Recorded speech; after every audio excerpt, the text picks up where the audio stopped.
feels like I haven't seen you in 1,000 years, Zach. It's nice to see you. He's growing. It's because you haven't. Is that a new microphone you got there, dude? No. Oh, it's just I love the red light just beaming up on your face, though. Yeah, it's like a sniper is coming at you. So listen to this comment we got based off of Sam's Animo hands-on preview. Oh. It says, I just went to sign up on their website. I automatically agreed to their privacy policy with the checkbox. I did not agree, all in caps. I did not agree to their marketing emails. I had no interest in that. It kept coming back with an error message. Please look at user agreement. Once I clicked that box, I was allowed to register. Isn't this illegal? I do not consent to marketing emails, but they forced me to in order to register. By the way, I always use Firefox, and I'm probably in the 1% to 2% of web users who do. So make sure you use Firefox to recreate this error message. Okay. Hell yeah. It's Sam guy's fault. Brother. Sam. Yeah, your tech guy would tell you not to use Chrome or Firefox or really anything that can be tracked on the deep state. The deep state. You got to be using Onion server. I mean, like, if you're trying to really. I was gonna say, like, if you're going in deep, you need to not be using. Yeah. By the way, we were talking. This was about Animo, in case you. Animo. Oh wow. I didn't know that you guys had enough Animo to talk about it. Hey. Somebody. I wonder what I use a browser called Flort. Flort, yeah. It sounds like something Zach would use, actually, which is pretty cool. Isn't Opera the browser for gamers? Yeah, Opera GX. Opera GX. Yeah. There you Yeah. go. You can download mods to it. Zadgermoose talking about And it being can late sync on our with your own RGB. anniversary. Yeah, it's because I was picking this up. Yeah, Oh, Yeah, hey, we're opening up drinks. that's I've in got a our Ramune. Wait. We're not even starting. Hold on. We're live. That started. It says live. You can hit the live button. I don't know what. Sam, just My little waveform go up. Oh, there it is. Oh my God, this is the most Sam thing possible. Yeah. Welcome to the SideQuest, your weekly journey to the wonderful world of video games, video game culture, and everything in between. We are joined today, Jordy LaForge. I'm about to say Jordy LaForge down there. Right? SideQuest. Top right, Tyler Eller. Hi, I have a Ramune, and I'm going to spend the rest of the show trying to open it. In between myself and Tyler is JJ. Whoa, look out, Tyler. JJ Holder. Yeah, I got a knife. That's not a knife. This is scissors. I'm Dolly Demosky. Hello. And rounding out our crew, the person below me, Sam Dixon. Yeah, you're gonna intro me for the second time. You already introed me. Okay, so Sam, we go live before Dally edits out that first part, and while we're preparing. So I'm sorry. You were thrown into a situation you're uncomfortable with, and I understand. I was. So you're telling me that I wasted the opening of an Arnold Palmer, and it won't even be in the real episode? Nope. I'm sorry. That's a live show exclusive. So yep. Well, that's a tall boy, so there probably won't be a second. Hello, gentlemen. Wait. I gotta go through the SideQuest Patreon members. Thank you to our executive Punctified, who is the top dog law in our Patreon membership. Sam, you and I are gonna be bunking with him at Summer Game Fest. That'll be fun. Yeah, nice. That's one of the advantages of being our top Patreon member is that we bunk with you. Yeah, or you bunk with us. Do not encourage that. It's gonna be like the Three Stooges, where you're all laying side by side in one big bed. Does it have to be a big bed? I suddenly am looking for new accommodations for Summer Games Fest. Well, the good news is it's Los Angeles, so it's nothing but hotels. I don't think there's real houses. True. And also want to thank our wonderful producers. Well, you don't have to worry because you're not an executive, so you don't. That's true. All you producers, don't worry, we're not bunking at your house unless you want us to. JJ makes peanut butter cookies, so trust me, you may want him this for the night. My child's allergic to peanut butter, so thanks. There you go. Peanut. Zero the prototype, Exaginous, Jeff Grubb, and Tessa Eller. You guys are producers. You produce awesome stuff. Producers and executives, y'all are getting our sweet, I don't have one with me, brand new.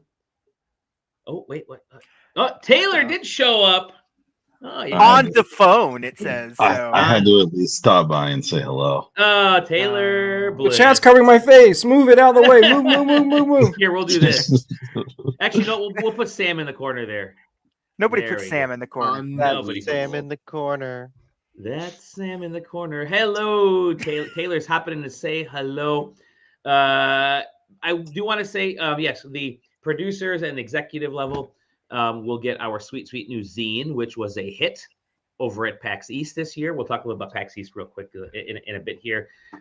So if you want to get one of those, you got to bump up to producer or executive. Thank you also to our I'm going to go through the list. Our friends of the show, Sweet Meat.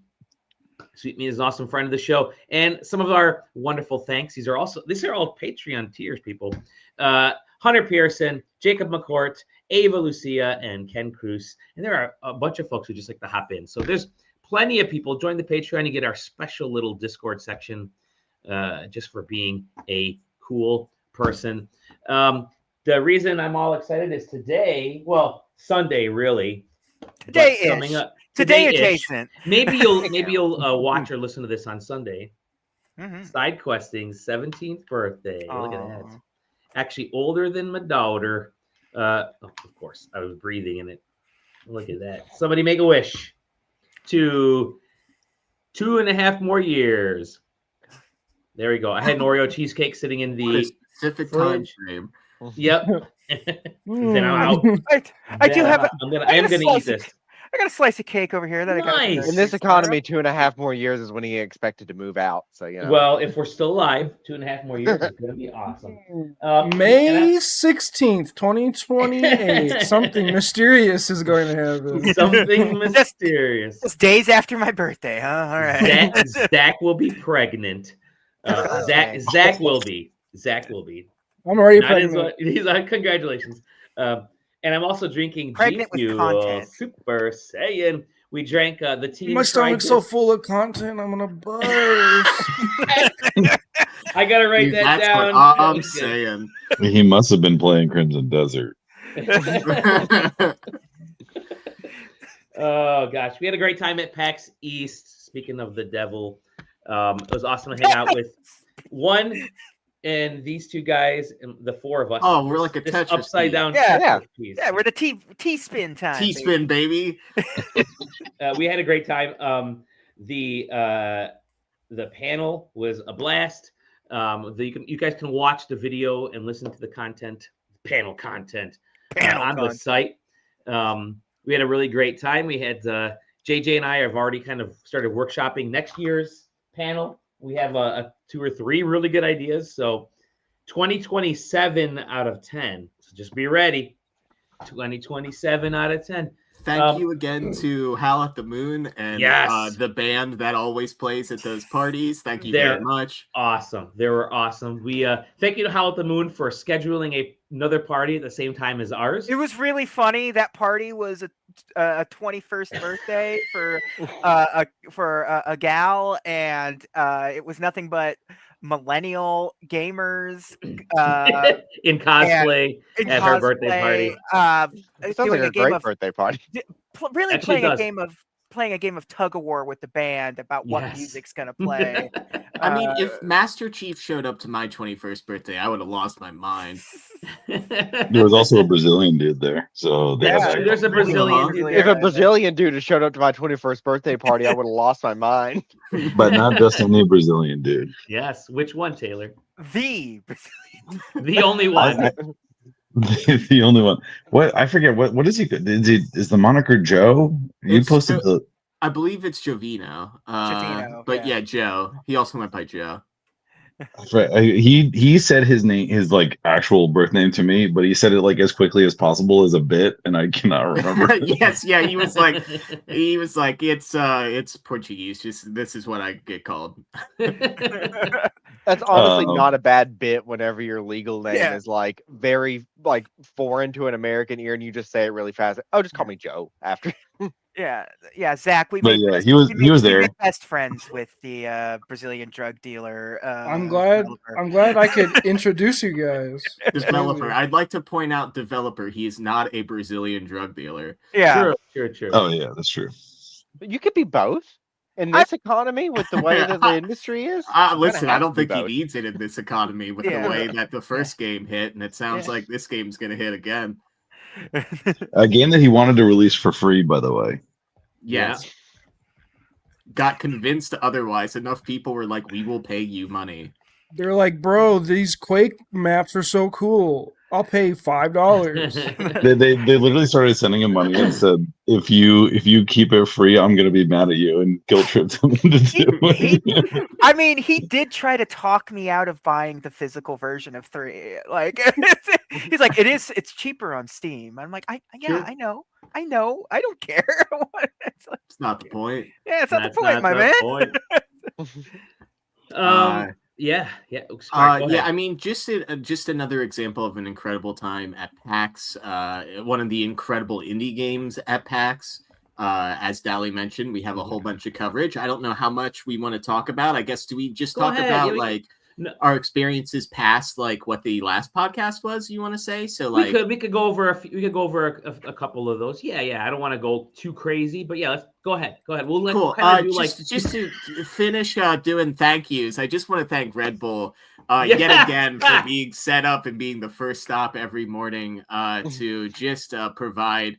My favorite, which I think was the drink of vitality or whatever. Potion of vitality, which was just a mimosa made out of Red Bull and no alcohol. So thank you so much. Peach Red Bull, orange juice. Yeah. If I'm anything but a shill, I want to be a shill specifically for Peach Red Bull.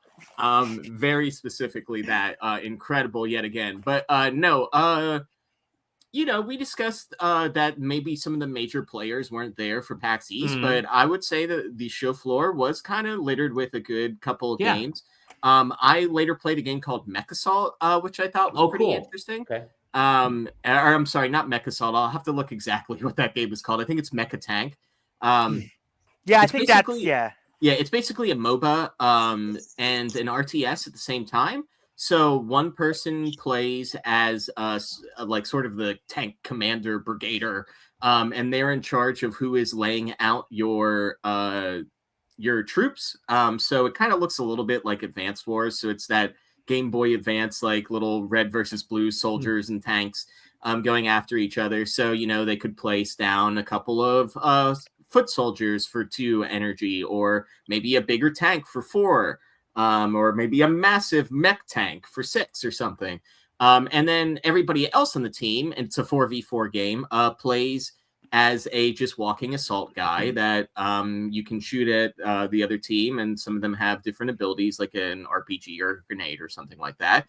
And when you lose health, the only way to regain some of that health is to then switch out with that RTS player, so they become an on-foot soldier, and you would do that RTS role. So it's an interesting way of like doing asymmetrical multiplayer without locking one player into being like the villain gameplay, right? Like there was another one, the Jason game. I can't think what it was called. It's one of those where one person's the hunter and everybody else is trying to survive.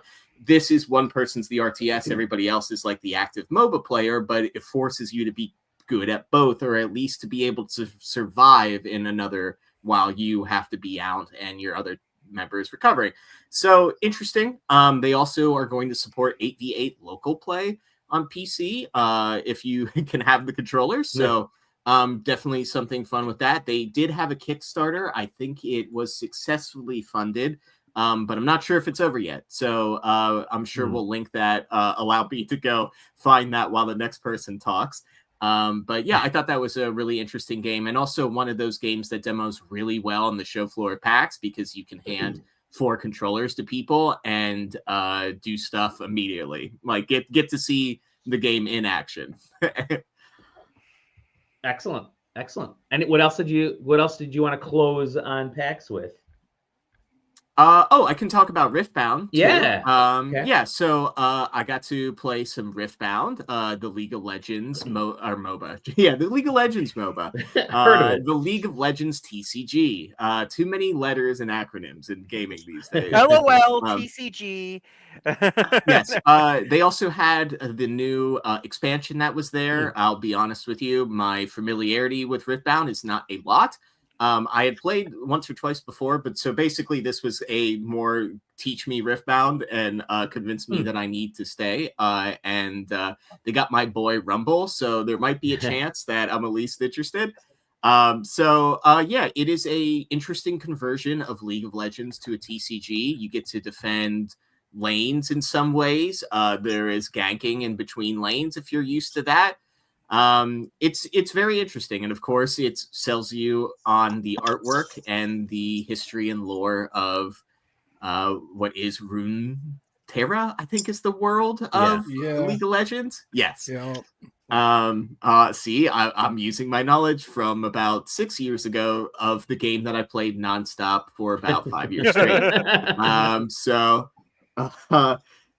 I thought that was interesting. If you're looking for a TCG and you're a former League of Legends player, maybe something to jump in, especially in this new expansion. Zach shaking his head no, because I'm sure he'd rather talk about the thing that I saw at the end of my PAX experience, which was the new Warframe content. Ooh.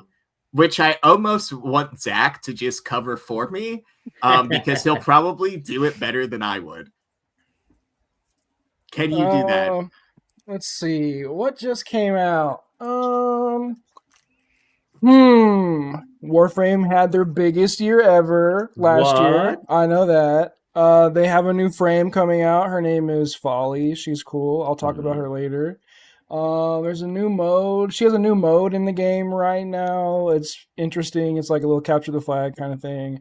You get cursed and you... Anyways, that's about all I know, really. So sorry, Sam.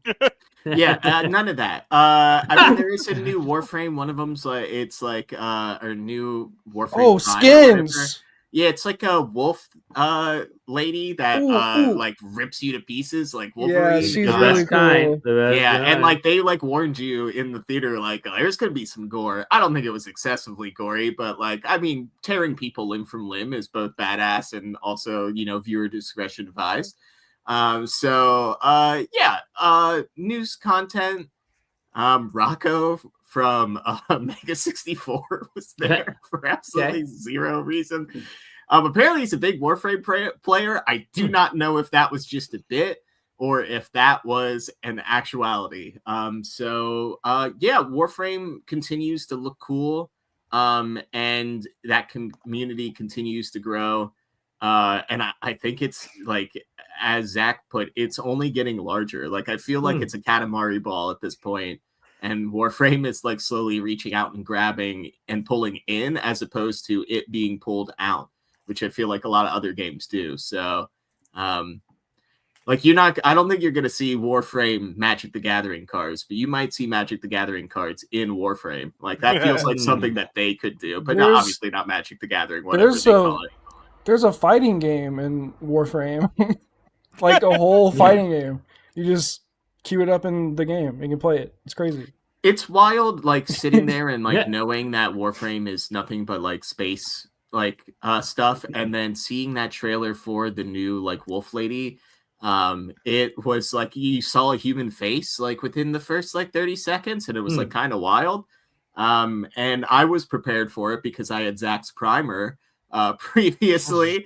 But I was like, oh yeah, hey, I guess that's the first like one of these where I've seen like human, huh? That's weird. They usually do a really good job of hiding all that in all their promos and stuff. Like you don't know that there's humans and like actual like things like that unless you play the game, which is like really interesting to me because they hide it in everything. I mean, they made sure to mention that this was like a dev stream. Like, we just attended a dev stream in person. And if anything, if I was at home, I'd be mad about all the little shenanigan games they played on stage. It's like, just show me the new stuff. But I understand. You got a stage show to do. Big unannounced patch for the calendar year 2026. That was basically the underlying thing. Big unannounced patch. It's not been announced. And then they announced a new skin for Mesa, and her ass is out. It looks awesome. Hell yeah. Yes, it was. I believe that was what was glowing on the show floor. Yeah. Oh, I'm sorry, not the show floor, the lobby floor. The lobby that I took a nice selfie with. Glowing ass. That wasn't Mesa. That is Ember Prime. Ember. I would know. I use her in the game. I know that ass. I've seen that ass. I felt so bad because the guy, like maybe 2 seats next to me, was making references the whole time, and he kept looking over to be like, right? And I was like, buddy, sure, I know Dark Sector really well. Okay. Tenno, Jason Tenno. That's all I know. Oh my God, he's Jason Tenno. Tenno. Maybe he should be Jason 100. Unfortunately, Taylor had to leave us, but did any of you have any other PAX stickouts other than the Aetherlings? I did. Yeah. I went at PAX Rising the last day after everyone was gone. I wandered the show floor a little bit, and I saw Canvas City. Cool. There. Canvas that was a City. Cool game. It's like Final Fantasy Tactics, but like urban rollers. You're like rollerblading. Okay. It's got like, you know, like this graffiti aesthetics and everything, and it's like you're like doing your typical like turn-based tactics bullshit, but like you're like rollerblading, so you're like going up ramps and doing sick tricks and stuff to get to your spots and stuff. It was just a cool turn-based tactics RPG. I loved the look of it, and I don't know. It's just one of those things. Called? Like Canvas City. What was that, cool China? By Disc 2 Games, which is a good studio name. Okay. I went and saw OVR Technologies, which was the scent, kind of the aroma thing. I did my write-up for it already. Yeah. I'm sure they don't appreciate me constantly calling it Dally's Stink Box. Dally's Stink Box. But no, I did, oddly enough, man, I think this is a pretty cool idea, mostly because it's not like constantly in your face scent, like smell. It's not smell-o-vision. It's just like sort of the residual. It's kind of like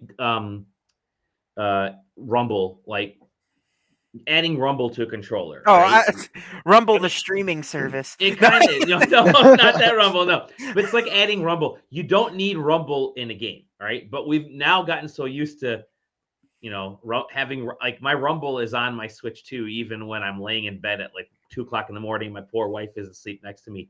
But it's kind of like Rumble. It just extends the immersive experience, and it's not meant to be like constantly spraying you with scent. It's meant to be like a puff. I think I explained it in the article, but they had me going through. It's actually a tiny little thing. It's like the size of a puck, smaller than a puck. But they had me going through like this Minecraft mod called like Aroma City. I don't know what it was, but they when you like hop into like a pool of water, you'd sort of smell the salt water a little bit. Look at that. Just kidding, boys. Let's get it. Thank you, Nolan Richardson. When you'd like, you could feed a horse there an apple. Yeah. You could feed a horse an apple, and you would smell like you'd smell the apple every time the horse took a bite, and then you could actually cook meat. Yeah, cook some meat. You smell the spiced meat going, but only like a little puff of it. So, and then for me, the interesting thing and kind of what they talked about was you're meant to kind of use it as sort of an indicator. If there's like a boss coming up, you may feel the rumble, but you may also like smell. Yeah, I mean, you may smell like, oh, this boss uses like citrus or something. And by the way, they don't I have just any. finished Resident Evil 7. I really don't want to be smelling mold the whole time. No, and trust me, they don't have any offensive smells. Like they worked extensively with like olfactory scientists and like perfumers and whatever they're called. This like, is 100%. They just created a portable version of Disneyland's Soarin', because that's all it is. It's like you fly over orange groves and it's oranges. You fly over the ocean and there's a subtle scent of fresh water. You know? It's cool. It's like immersion. It's definitely like a fidget spinner size for me. Like I can see myself walking around holding this thing. It looked like cool. one of those Geek Bar vapes that you get at the gas station. Oh yeah, I know.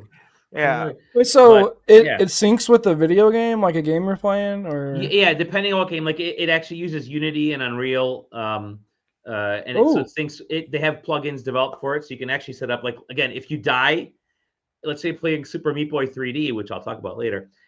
If you die, you'll get like oh crap, there's the indication of like blood splatter, which again, there's no offensive smells in this. You're not going to smell meat or it's like a part of me kind of wants to smell it at least a little bit, because it's like if you're doing a smell based sort of thing and like, oh no, Super Meat Boy just exploded into blood, I want to smell blood. So so Ryan asked a question as well, and I'll get back to this as well. Could you see the sense? So you can sort of very, very minimally kind of see a little cloud, like a little waft cloud, but it's only like 7 psi, so it's not a ton. But they have 16 cents built into this cartridge, and the cartridge could last like 100 hours worth of game time. They know people aren't going to want this on all the time. You're going to want to turn it on and turn it off. You can use your Stream Deck and have a button that says I want the scent on, I want the scent off. But you can integrate it really easily using Unity and Unreal, and you can actually work with them if you're a developer. Work with them to say, hey, I want like these specific scents on a cartridge, and their first cartridge that they have out right now is sort of a basic, real pleasant cartridge. But dude, I could see them working with like Bethesda or id and doing like a Doom cartridge, which is maybe you will smell like a chainsaw ripping or you'll smell like electrical shocks or something. That could be kind of cool. I have burned into my brain. I had as a kid growing up, I used to collect Marvel trading cards, and they had a Punisher trading card that was scratch and sniff, and it smelled like gunpowder. It smelled exactly.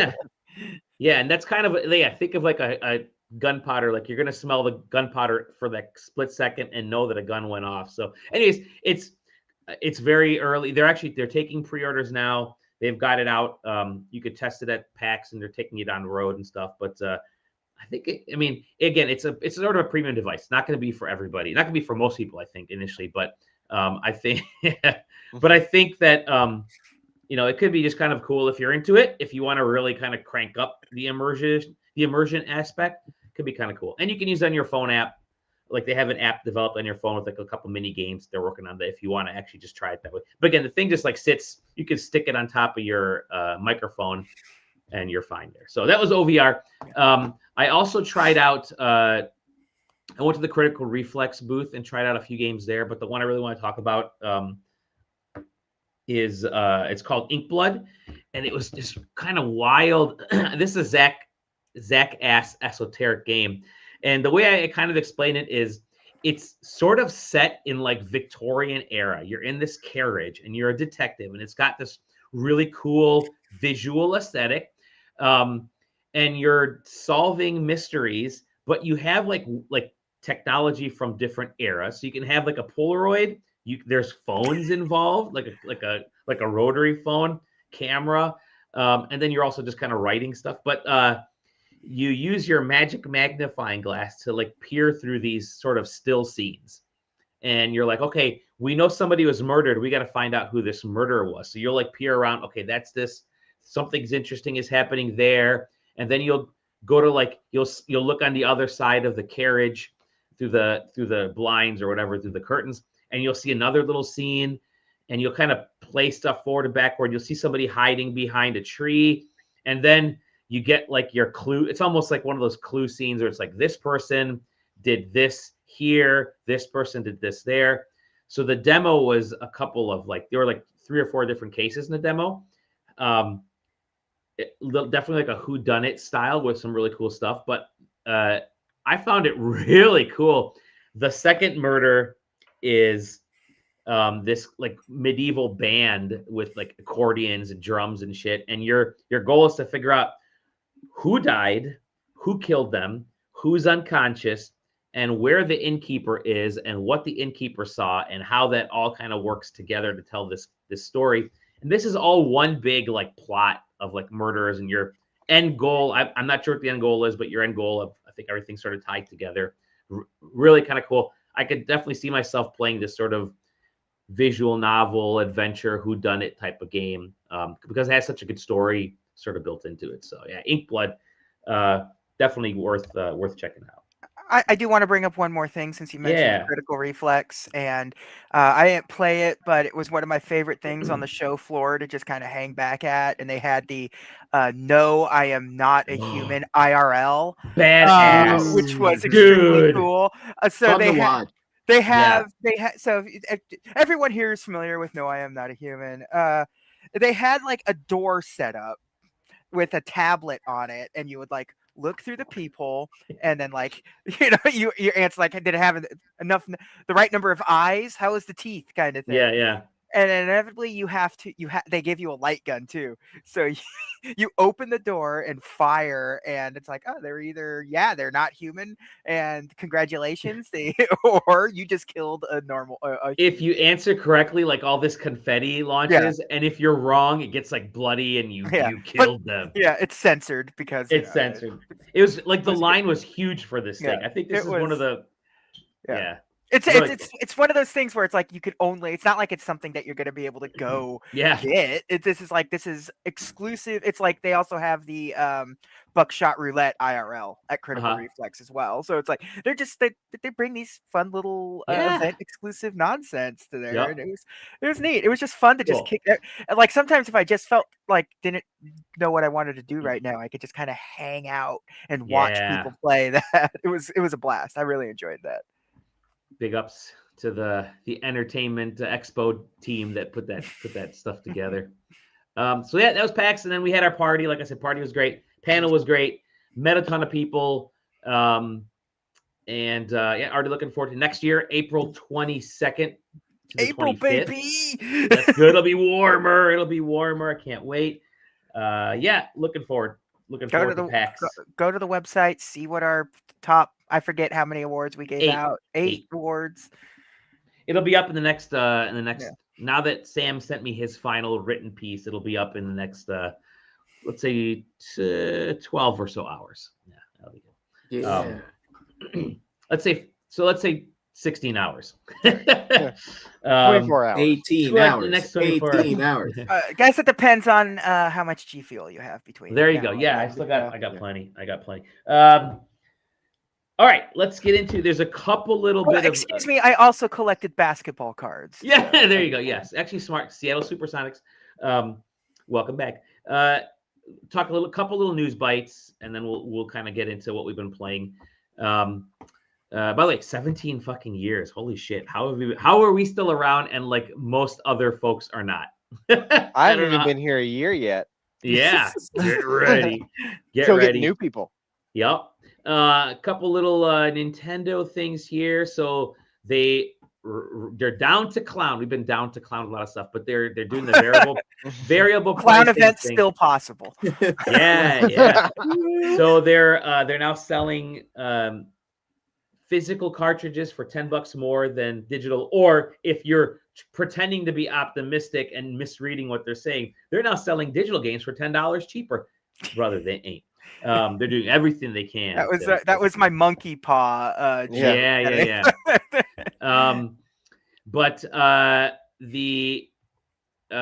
So it's just, I mean, it's kind of inevitable. They're doing everything they can to not raise the price of the Switch 2 by raising the price of everything else. I'm just kind of curious to see what's going to happen with the the actual premium games. You got Fire Emblem. We'll talk about some of the rumored stuff here in a second. But you got Fire Emblem. You got some of the other big games that are coming this year. Are those going to be like starting? Like Yoshi is $60 for the cheaper version, digital, and $70 for the more expensive. Is it going to be like 70, 80 or 80, 90 or whatever? I mean, is it going to be? I think Yoshi digital is 60 and physical is 70, if I remember correctly. Yeah. So something like that. So is it going to be like 70, 80 for like $80 physical games? That's kind of a lot for Nintendo games. I mean, for us collector sicko people, but I don't know. That's my big concern more than anything is that the Switch 2 doesn't have enough memory. It doesn't have enough space on an HD to store store games, let alone how much it's an arm and a leg to buy expansion cards, a micro SD. See, that's the thing that gets me is like the internal storage and whatever, but like to get at least a terabyte is it's nuts. It's nuts. It's gonna be kind of tough to justify that aspect. So I don't know. That's like it's been the weird one for me. I feel bad for the Yoshi game in general because it's kind of like not a great like test bed for this as well, because I feel like Yoshi kind of always gets the short end of the stick with his exclusive games aside from the short end of the tongue. Yoshi's Island. Yeah, short end of the tongue. Yeah. Well, now he's an international megastar, so that's true. Yeah, we need a DLC pack where he's voiced by Donald Glover. So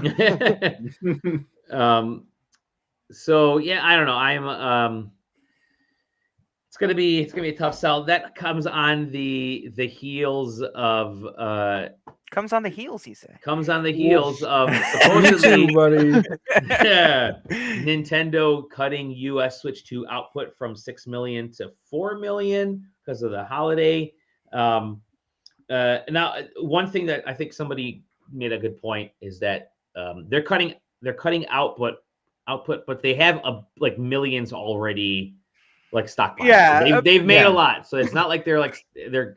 Yeah, I think Piscatello went kind of like, you people are misinterpreting a lot. Yeah. It's like that meme of the guy. It's like, look at all these Switch 2. Like, we can't keep making them. Like, yeah. Considering they're still planning on selling the exact amount of Switches that they already said they were going to. Yeah. I mean, it was weaker in the US, especially because there just wasn't the heavy hitting game. They flubbed the marketing on Metroid Prime 4, whatever you feel about the quality of that game. They didn't have compelling games. Looking back now, Age of Imprisonment is actually really damn good. And I'm excited to play that. We've been replaying Breath and Tears, and we're going to play the Warriors games as well. I'm really This one's great. This one's great. And then Kirby Air Riders, it's a banger. It's really good, and no one played that because it's a Kirby game. It's a Kirby Air Rider. Those are never big in the U.S. Kirby games don't sell millions in the U.S. They just don't. They great in Japan. They should. We'll talk about the movie in a second. But so it'll be interesting to see what kind of comes of that. But yeah, don't freak out, people. If you're a Nintendo fanatic, don't freak out because supposedly Star Fox. Boy, howdy, did we send Sam into an absolute tizzy. It was very fun for us. That was so freaking funny at PAX because he, the poor guy, poor Sam. He thought we were fucking with him when we told him about all the Star Fox and the Mario Galaxy movie. Yep. He's like, wait a minute, what are you talking about? We're like, yeah, Star Fox in it. No, it's what? And then we have to pick him up off the floor. I still don't know why they just put that on a poster 4 days before the movie came out.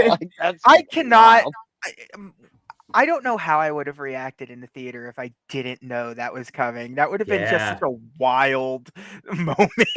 Yeah, I don't know if I would have stopped laughing until the end of the film. Really. You'll be laughing.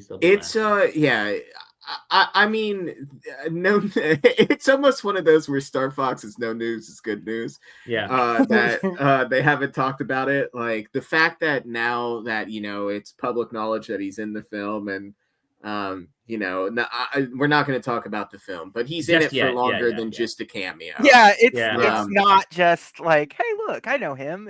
Yeah, character. But Man, oh man, like, as somebody who's a fan of Star Fox, does this feel like a mistake? Like, it feels like we're barreling towards just an HD remake of Star Fox 64, which I'll appreciate, but barrel rolling.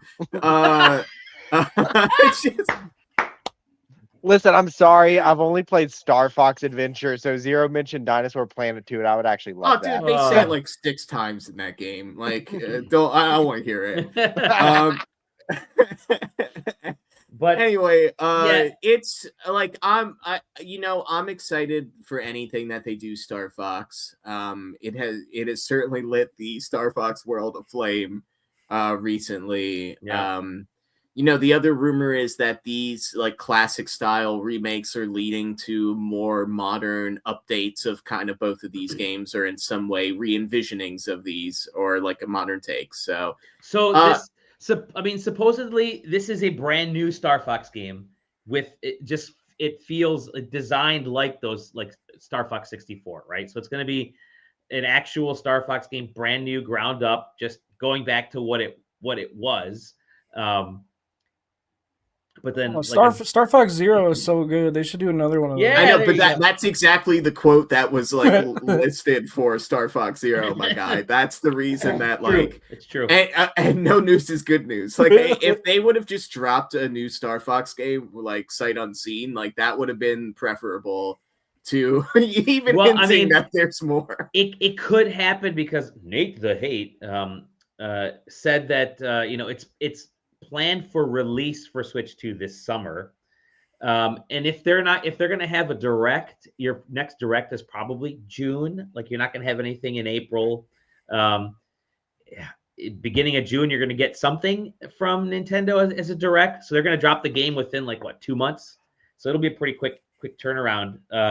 But I'm good for more Star Fox. There's also the Zelda Ocarina of Time remake, which we have been I think fans sort of willed that one into existence. It's a layup. Like that one is an easy one to you got the Zelda 40th. I just need to see if it's a real remake or if it's just the 3DS version upscaled and supposedly Nate says it's a real remake, but I don't know what. Can't wait to see how they fuck that up. Yeah, that's true. Yeah. Like the soul of Ocarina of Time is very specific. So. Like the 3DS remakes of Ocarina and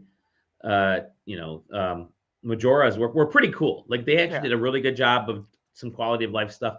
If they're able to kind of take it to the next level here, then we could be good shape. But that's a classic game. And then maybe that's what the Zelda movie is kind of based around, is Ocarina of Time. So I could see that happening. But that's a big one. Apparently, some of the other ones are. Let's see. There is the new Mario game, 3D Mario game, isn't going to arrive in 2026. I think a lot of us were starting to shy away from that happening. If they hadn't announced it yet, they put all their Mario eggs, their Yoshi eggs in the Mario Galaxy movie basket, and they've released a bunch of these, upgraded versions, and they're going to ride those out for the rest of the year. Because you'll see. I have to assume that Galaxy 1 and 2 collection, now that the movie's out, is it might as well just launch it again at this point. And that's typically what happens. That's what happened the last time, right? The last Mario movie, everything Mario related shot through the roof in sales. So Nintendo does a good job of creating marketing movies, giant advertisements. You get your Rosalina amiibo yet, Sam? Is that? What's funny enough is I got the notification that I could go pick up my pre-order and completely forgot that it came out today. So that will be a tomorrow activity. It'll be a real good Friday. A couple other things, like there's Switch Sports 2, Switch 2 version. Nintendo Switch Sports, Nintendo Switch 2 edition. Switch. Yeah. They're really missing the mark on why Wii Sports took off. Yeah. And then supposedly also we're going to get Splatoon Raiders this summer, Fire Emblem, which is already scheduled for this year, and then the Switch 2 edition of Pikmin 4 and Xenoblade 2. Xenoblade 2 is good. Yeah, cool, great. But it's another reason for me to put off playing that game. Yeah, for real. Just put all three of them onto one cart, like 1, 2, and 3, and make it's just weird to me that, I mean, maybe just, I don't know. It's so long ago. Whatever. It's a great game. It's a phenomenal RPG. I'm not going to argue. I think you could probably just put all three of them on one cart at this point, and get the DLC for that. So there's a bunch of stuff. So I mean, there's supposedly a lot of stuff happening this year. So maybe they'll start ratcheting up all those the Switch 2s they're making. Make a new Excite truck, you motherfuckers. Dude, fuck yeah. Give me Excite truck, give me Punch Out, and give me Nintendogs. Like those, that's all I want. Nintendo Pro Wrestling 2. Guys, we're a company that doesn't remake the classics anymore. I don't know what to tell you. Please watch as we apparently remake 2 of our classics. Yep. Yeah. We'll get into one more little bit of Nintendo news in a second, but I did want to mention if you're looking to buy a PS5 or PS5 Pro or PlayStation don't Portal, do it. Don't. Yeah. It's over. I don't know. It's over. No, I honestly don't know. You cannot recommend a PS5 Pro to anybody. It is $900 for just get a PC. What did we find out that the current PS5 is $50 shy of the price of the PS5 Pro at launch? Yeah. Something. Yeah. It is not a good value to buy a console right now. But then again, it's not a good value to probably build a computer either. It's not a good value to purchase anything with electronics in it, right? Yeah, basically. If it can think on its own, don't think about purchasing it right now. It's just wild to me. Like I don't know. The price is just freaking obnoxious at this point. Like, for everything, the Portal is $250 now. I'm saying these are US prices, right? The regular PS5 is $650. That's the one with the slot in there. The digital edition is $600. The slot for your disc drive. Thank you. Yeah, whatever. Just look at those prices. Those are insane. We need to find. Do you like this? Nope. The beat reporting that we're gonna have to do for this is to find a person that spent $900 on a PS5 Pro and talk to them, like a real serious sit down 60-minute style. Right. I can't believe they even raised the price on the PlayStation Portal, because that's such a niche product. And I own one. I actually really like mine, but at least throw those weirdos a bone. It's sickening. It's sickening. I just tagged you in something on the Discord. Show it on the podcast. All right. I'll pull that sucker up. I'll pull that sucker up here. It's getting there. Give me a second. We also have to show the. I love that. I love that. Hell yeah. There are no games to display. I'm gonna share this tab right here. There are no games to display. So very true. So very true. Yeah, definitely. Last of Us. Part 2 remake. Did you guys hear the Part 2 remake? Yeah. There is a story that came out today, I think, about the team working on The Last of Us multiplayer didn't know that it was going to be canceled until 24 hours before they were going to reveal the full thing. That's right. What? I think I also heard that it was 80% complete. Yes. It was done. It's insane. I'll admit, I don't really give a shit about The Last of Us multiplayer, but if it was that close to being done, you might as well just at least concord it. If you're not, I have to assume that there's a producer's style grift involved with some of this stuff. And so, guys, it's you're Hollywood not accounting for video Sony's games. Bottom line. Yeah, all of that was in conflicting to Sony making money somehow. You need to sit down and have a contemplative stare, thinking about the shareholders. It's very important. Yeah, the shareholders. What do you think about it?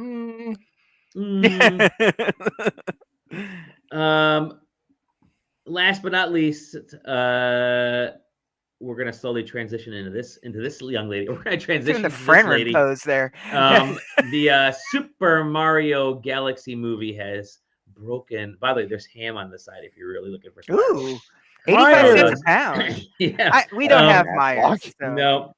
The Mario Galaxy movie breaks records. It's 30. What did I say? 34. Global box office 68.4, which banked ahead of the first movie by a couple million. And it's not like One what in day. the 40s on Rotten It's Tomatoes. one day. I love it. Yeah. Yeah, love it. But yeah, hey, it's making money. We'll talk a little bit about the Mario movie. I can't play the trailer because we'll get blocked off of YouTube. Thank you. Yeah. YouTube policies. Yeah, Star Fox is in it. Yeah. Sam, That's not a spoiler. 'cause it's Yeah, posted. I don't. Here's what I'm gonna say. We're gonna talk up to the reveal of, let's say, the main villain of the movie because the trailers show it. And all I'm gonna say is the animation studio Illumination that makes those movies continues to be incredible at their craft. Yeah.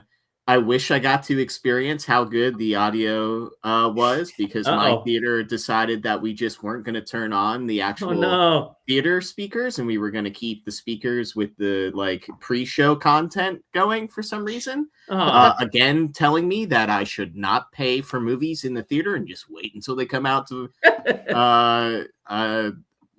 4K Blu-ray or whatever. I've already got that Steelbook pre-ordered. Really enjoyed the experience overall. Yeah, I don't think there's really much of a plot. Like, if anything, I feel like there was more, story development, resolution, and end cap in a Scooby-Doo episode of like early morning cartoons. But I enjoyed the ride. I got to see some of my favorite let's say Mario characters and leave it at that. I think that the animation every time that Bowser Jr. becomes, I believe it's referred to as Wonder Bowser Jr. That's what they call the McDonald's toy, I think. Anyway. Yeah. I think they do an incredible job of changing both the whether it's the frame pacing. Again, my theater sucked, so I'll have to watch it again. Sure. But whether it was the frame pacing or animation pools in combination with frame pacing and stuff like that, for every time like he roared and essentially like leant on the screen, and anytime his paint left his brush in a fight, like, man, was it sick. Like it was I think cool. That was like the best part of the animation and stuff. As well as there's a couple references to again, let's say inside Mario games that are great. I mean, it's worth a watch, especially if you've seen the first one. Do you need to contribute to the box office breaking numbers? Probably not. If you're not really that invested, especially if you have a bad movie theater. But I mean, I liked it. What did you guys think? I really enjoyed it. Like it is one of there's a lot of discussion right now because it's Mario and because it's so big about like how in depth does a Mario movie and like its plot and all that stuff need to be. And it's like it was what I expected. It was on the same level as the first movie for me, which is fine. Like Mario games aren't ever really like that deep with their plot aside from like a handful of the RPGs. So like that's fine. I do actually think maybe it could have stood to be a little bit longer. It was like an hour and 38 minutes, and it was extremely fast paced, which isn't a bad thing. And given its target audience, an hour and a half is probably the better choice. But I do think that some scenes and some character moments could have had some room to breathe. A lot of moments where we were in a situation and then we cut back a few minutes later and we're out of that situation. We're just keep moving on. But you know what? It's what I want. I can point to the screen and be like, I get that reference. And that's kind of what I want from a movie like this. Call me basic, but that's perfectly fine with me. Basic bitch Tyler over here. Yeah, we won't do spoilers on this. Feel free to hop in the Discord if y'all want to see the spoilers. We have a spoiler channel where we can get more in depth. I am trying to talk around a lot of different spoiler stuff. The deep importance of the spoilers in the Mario Galaxy. Well, there was one moment in this that and you can read about it online, but there was one moment in this where Nintendo had never thought of this specific thing in their lore. And when they revealed this is the first time they ever revealed it in this movie. There was, I shit you not, like a loud audible gasp from like 3 or 4 people within the theater. They're like freaking out. I'm like, calm down, folks. It's just a movie, but wow. It'll be interesting to see if Nintendo adopts that in any other. Fully, I think I know what you're talking about. I will say I wonder. I need to read the new storybook things that are in the Switch version of Galaxy 2, because the first chapter title of that one, I haven't read it yet, but I'm like, oh, maybe they were hinting at that. But yeah, but I enjoyed it. I thought it was a good time, and if you enjoyed the first movie, you should see it in theaters. If you didn't enjoy the first movie, maybe you just shouldn't watch it. You don't have to. So nobody's fucking making you watch these things, man. You don't have to be mad. Shut up. I think everyone knows. Yeah. Everyone knows that I'm an animation lunatic. And animation was great. I mean, like, everybody likes to shit on Illumination for the Minions, and there was a trailer for a new Minions movie before that I was like, that was the first time I'd seen a Minions movie trailer, like, at all, like, and thought to myself, like, you know what? That's actually kind of made for me. Like, that specific Minions movie. Yeah, that specific Minions movie. I've only seen Despicable Me. That's the only one of those. I haven't seen any of the follow-ups. But like, I've seen the 7 sequels. Yeah, I haven't seen a single follow-up, even though one of them had one of the Flight of the Conchords in it. But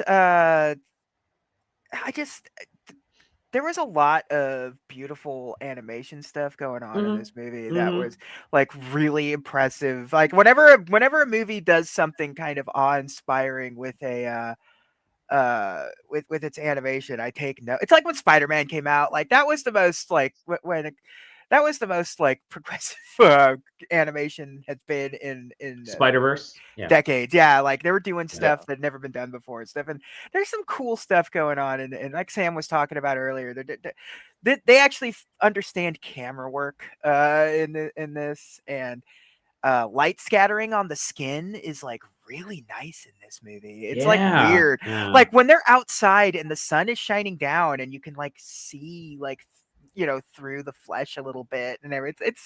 I was kind of blown away by like how hard they went in some instances for a Super Mario Brothers movie. So I mean, I liked it. I can be easily amused. You know, I'm a man of many tastes when it comes to films. Like, you know, I still personally like the '93 Mario Brothers live action movie. You know, so it feels like a fever dream, but it's a fun fever dream. Yeah.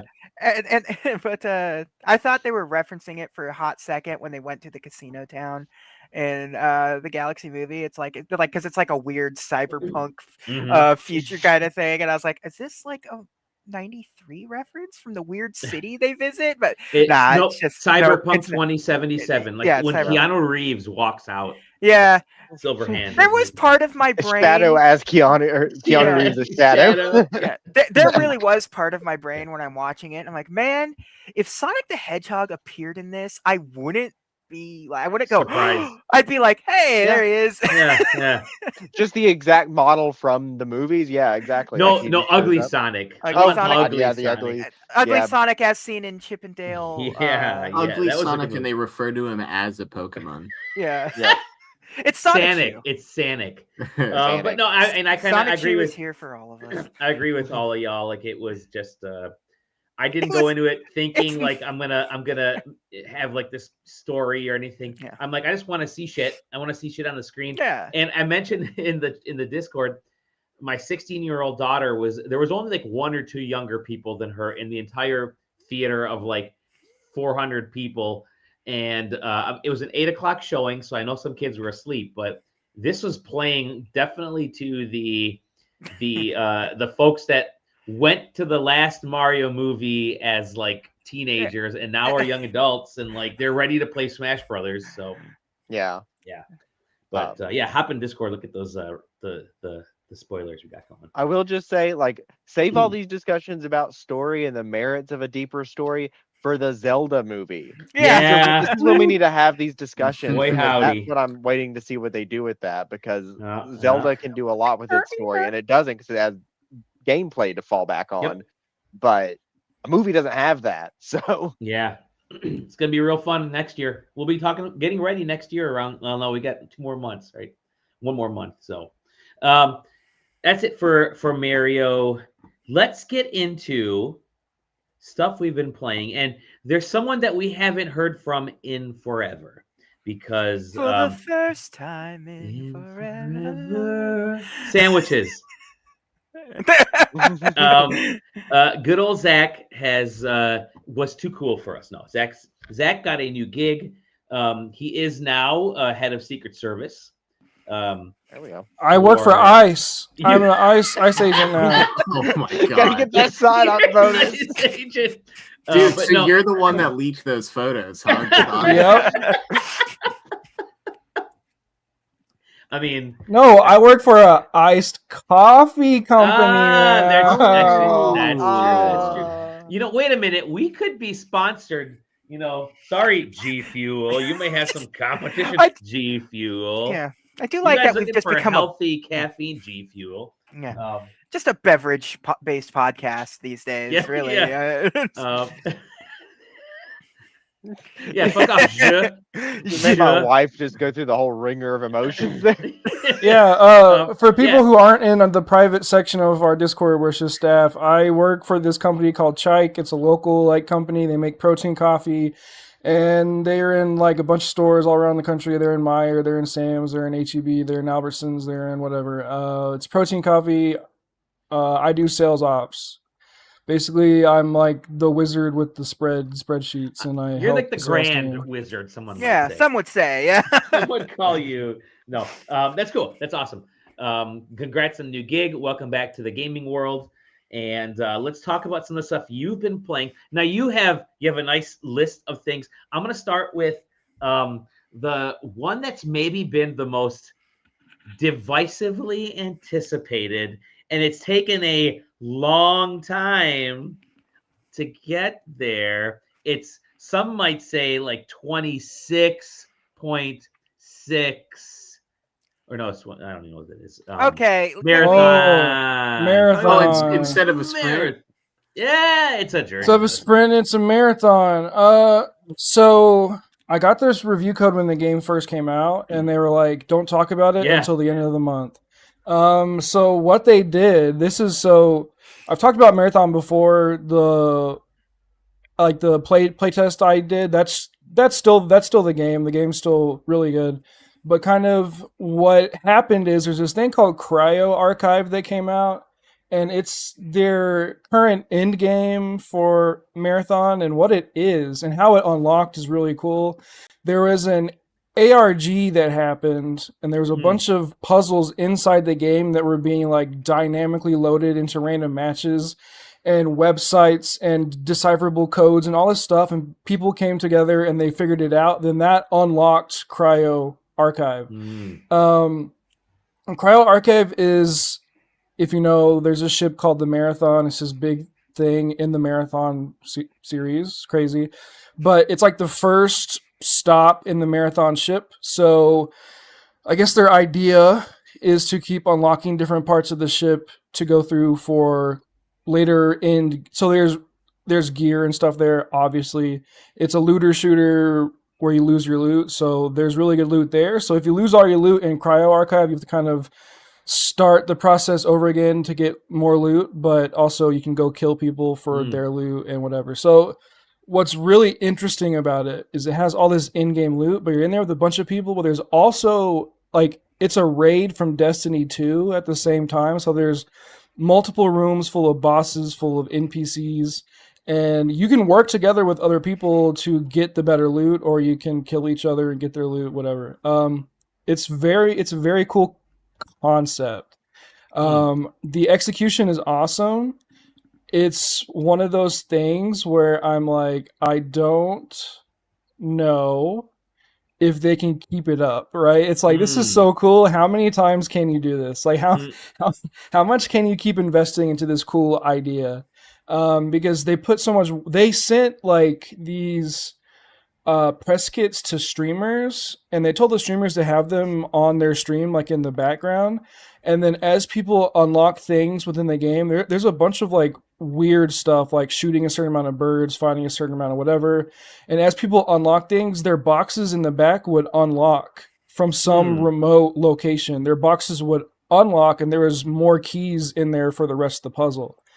It's really cool, but it's also like, okay, so when level 2 comes out of the marathon ship, how are you gonna do this again? You can't do the same thing. How much money do you have to invest into this kind of thing? But yeah, marathon is good. It's still surprisingly holding players, which is nice. A month into a game, it's kind of a good way to show it. Bungie as a whole, not doing too hot, but let's see what happens. It's not doing too good on consoles. I know that. The PS5 version isn't selling as well as they thought it would. But you don't know. Sony could have been like, we want 200 billion copies sold, or this is a failure. So, but very, very cool. Watch my other review about the playtest. If you like this kind of game, there's no reason not to play this. It's $40, which I think is good. Price. We're really quickly gonna dip over to Tyler because he's got to bail on us here at 10:30, and then we'll get back to you, Zach. Tyler is also playing an equally wild space game.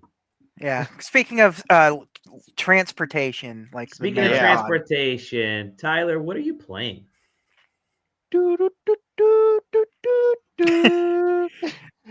Thomas the Tank Engine, everybody.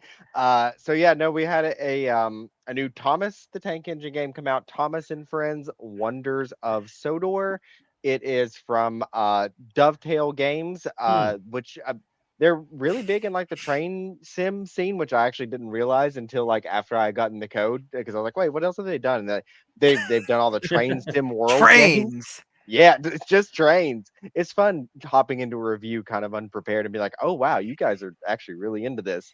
They had like a Thomas DLC for one of their previous train sim world games, and then they were like, you know what if we just did a whole game on Thomas? And then that's what they did. Essentially, this is where it starts. Yeah, exactly. It's a train simulator game, except it's all Thomas the Tank Engine characters. I believe the controls are a lot more simplified, so it's not quite as simmy. And I played it on PS5 as well, and it feels really good on a controller. And you've just got a whole 3D recreated island of Sodor to ride around and explore as Thomas and as his driver. You can actually get off of your train and run around as an actual person, which kind of threw me off the first time I realized that. So I was like, okay, cool. You can just run around on foot, and you're kind of encouraged. There's like little collectibles that you can find in the world, like little like Thomas books and stuff like that. But no, I've been really enjoying it. One of the reasons why I volunteered for this game, I have a child. She's 2.5 years old. She hasn't really gotten into Thomas the Tank Engine, but I just started showing her the show after we started playing the game, and she's getting into it. She calls him Mr. Thomas, which I think is very cute. So part of this review is kind of like, from her perspective, is like a 2.5-year-old, like, is this something like a child is going to enjoy watching or playing? I will say for her age, it is a little bit too slow paced. Like once we're kind of like driving around, she's just sort of like, that's cool, I'm going to go play with some of my other toys and come back a little bit later. There is a story mode that kind of plays out like an episode of the TV show. Some of them are like direct rips from episodes, like the first one is like the whole like Thomas and Gordon, like Thomas is teasing Gordon and all that stuff. And then it's just just like interstitials of just driving around after, and you've got like some cute ones like, oh, the water tank at the station is broken, Thomas needs some water, let's go fish some water out of the river. And you get out of the train and you fish out some water and put it in Thomas, and then there's a fish in the tank engine. Like, oh no. But yeah, no, like she likes the story parts, and then she gets bored whenever you're kind of like driving around for 10 to 15 minutes at a time. And the one complaint that I have with that as well is if you fail a mission, which I've done a few times because I'm not a train sim person and I make dumb mistakes like accidentally driving full force into a carriage that I'm trying to shunt and derailing, or I don't stop in time at the station. um, then you have to start the entire mission over and you can't skip the cutscenes. So sometimes I've watched some of these openers about 4 or 5 times before I figured out what was going on. There was one where I had to play as Percy, who was having a bad day and it was raining, which affected my stopping speed. And I blew past the station and failed like halfway through, and I had to do the whole thing again. So the unskippable cutscenes really hurt, me, because it's like I want to watch them once, and then if I fail it, there's no checkpoints or anything, so I got to do the whole thing again. Which contributes to her getting bored with it. I do think an older kid, it's hard for me to speak of like kids older than mine because she's my only one, and I'm kind of just guessing at like past where she is. But I do think an older kid, maybe 7, 8, or 9, especially if they're into trains, because trains is kind of like one of the like trifecta of like special interests like every kid seems to have. It's like monster trucks, horses, or trains, really. Dinosaurs. Dinosaurs, right? Yeah, dinosaurs. Okay, yeah, you can throw a few more in there, but yeah. Sonic the Hedgehog. Couple insect kids. Sonic the Hedgehog was mine, baby. Sorry, but yeah, no. So that part can kind of hurt it, but I do think an older kid would enjoy playing it, especially if they're interested in trains in general. It's a great introduction for like train sims because it's more sim like than I expected initially going into it, but it's not like super hardcore. There is a realistic controls option, and I've been afraid to turn that on. So you need to do that. Yeah, I should probably go turn that on at some point and kind of see exactly how intense it can get. It sounds like they really are leaning into the other side of the Thomas fandom. That yeah, I will say I did YouTube side. I watched like one half of a YouTube video about this game just because I was like, I'm not the target audience. I do wonder if the target audience like really into this. And now, yeah, buddy. Anytime I refresh my YouTube, front page, there's at least 1 or 2 Thomas videos in my recommended now, like just from this game. And stuff like explore Sodor or top 10 Easter eggs and wonders of Sodor, and I'm like, okay, yeah, no, the Thomas freaks are enjoying this game, and I'm happy for you guys. It is weird seeing this game as a kid that was a Thomas the Tank Engine kid growing up. Like I played an SNES game that was like education Thomas the Tank Engine. Watched the show, had George Carlin and Ringo Starr talking to me through many life events.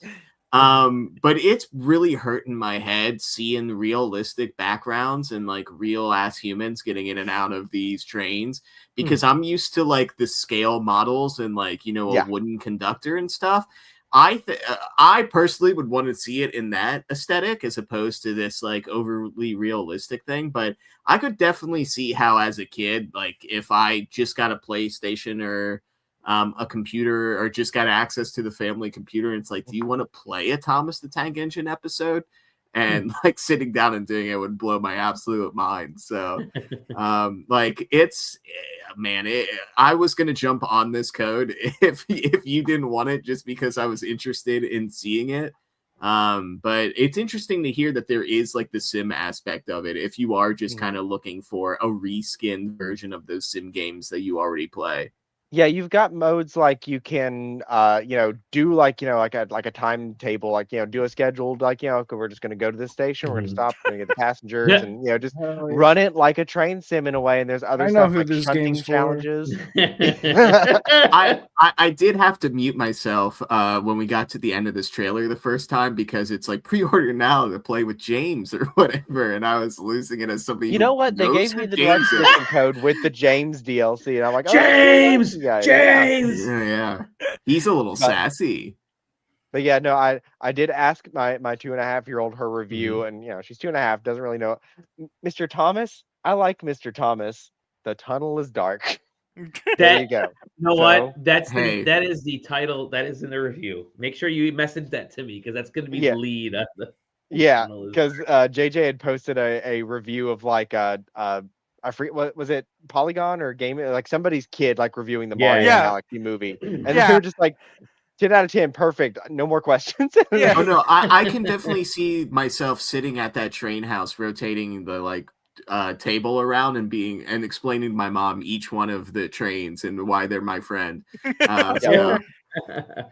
Yeah, and like And the I'm tutorial, like, 35. taught you like how to like how to like change the stuff, and that might be more of like what the realistic controls are for, because I have noticed like I'll be blowing past like changeovers and it'll be like, wait, stop, no, you're fine. I think that's probably what like the more simplified controls is. I don't have to get out and like change stuff, which is nice. But I've been having a lot of fun with it. Something I'll turn on whenever I'm like, maybe Sweet. she'll enjoy this for a few minutes, and then when she gets bored, we'll go and to watch something else or something like that. And it's kind of gotten us into Thomas the Tank Engine with her, because we've started watching the show. We have a theme park close by that is all like train and Western themed, and they're having like a day out with Thomas thing in June, and we bought tickets for it. We're going to it. So Mission accomplished with this game, man. They got you all in. You are officially pilled. I was going to say it only takes one time. Yeah. Mr. Thomas has you for life. It only takes one Thomas. Because it's like, a step one for like a game like this is like, is it going to be like just a licensed slop game? Mhm. Because there's a lot of those out there with these kinds of things. I'm sure we all played them as kids. And it's not, and it's a fun time. Like, there's minor technical issues. Like if I'm driving and I've got like the camera really pulled far back, I can like just see the track popping in at times and just, going. And like I said, like sometimes I'll just randomly derail and I'm like, oops, maybe that was me, maybe that was the game, I don't know. But I was very surprised and very, very happy to get this game, and I'm definitely gonna keep turning it on every now and then until she's like more into it, and maybe even like wants to play and kind of like learn with how to drive Thomas and Love stuff it. like that. Like that'll be very fun. Sick. Thomas. Thomas. Tomas. I do real quickly. You guys, who here likes trains? Who here likes trains? I just did a whole review on trains, so yeah, I guess so. Sebastian, please, no swearing. Hey, who here loves trains? Yeah. You know what? This is us Trailer after Park playing Boys, this game. baby. Trailer Park We're Boys. the train. Who here loves train? I kind of know. All right, back to Zach. Yeah, I'm gonna go ahead and dip out of awesome. the party a little bit early. You guys have Nice. fun. Happy 17th birthday to Woo. SideQuesting. I'll be here for the 18th. That's a guarantee. Woo! You're not Please keep. You're the one keeping the lights on. When Yeah. we've all handed you side questing, Tyler's gonna be like, "We're crazy ass year it's been." finally. Put the All right. stake in it. See you, Tyler. Yep. We've know how- now lost Tyler and Taylor, which is Yeah. great. I don't know how Tyler is going to put up with Zach, but he'll figure it out. Yeah, Zach will do And who Zach knows? games. Yeah. Yeah. Who knows how Gan will treat him? Yeah, there you What go. game are we No. doing now? Well, I'm. Pick one. Well, Spin the wheel. Sam mentioned a game earlier that he got a Oh. chance to see. So I'm curious to know your thoughts on the latest Warframe stuff. Do you have her trailer? There should be a trailer for her. This is the trailer. Shadowgrapher. Mhm.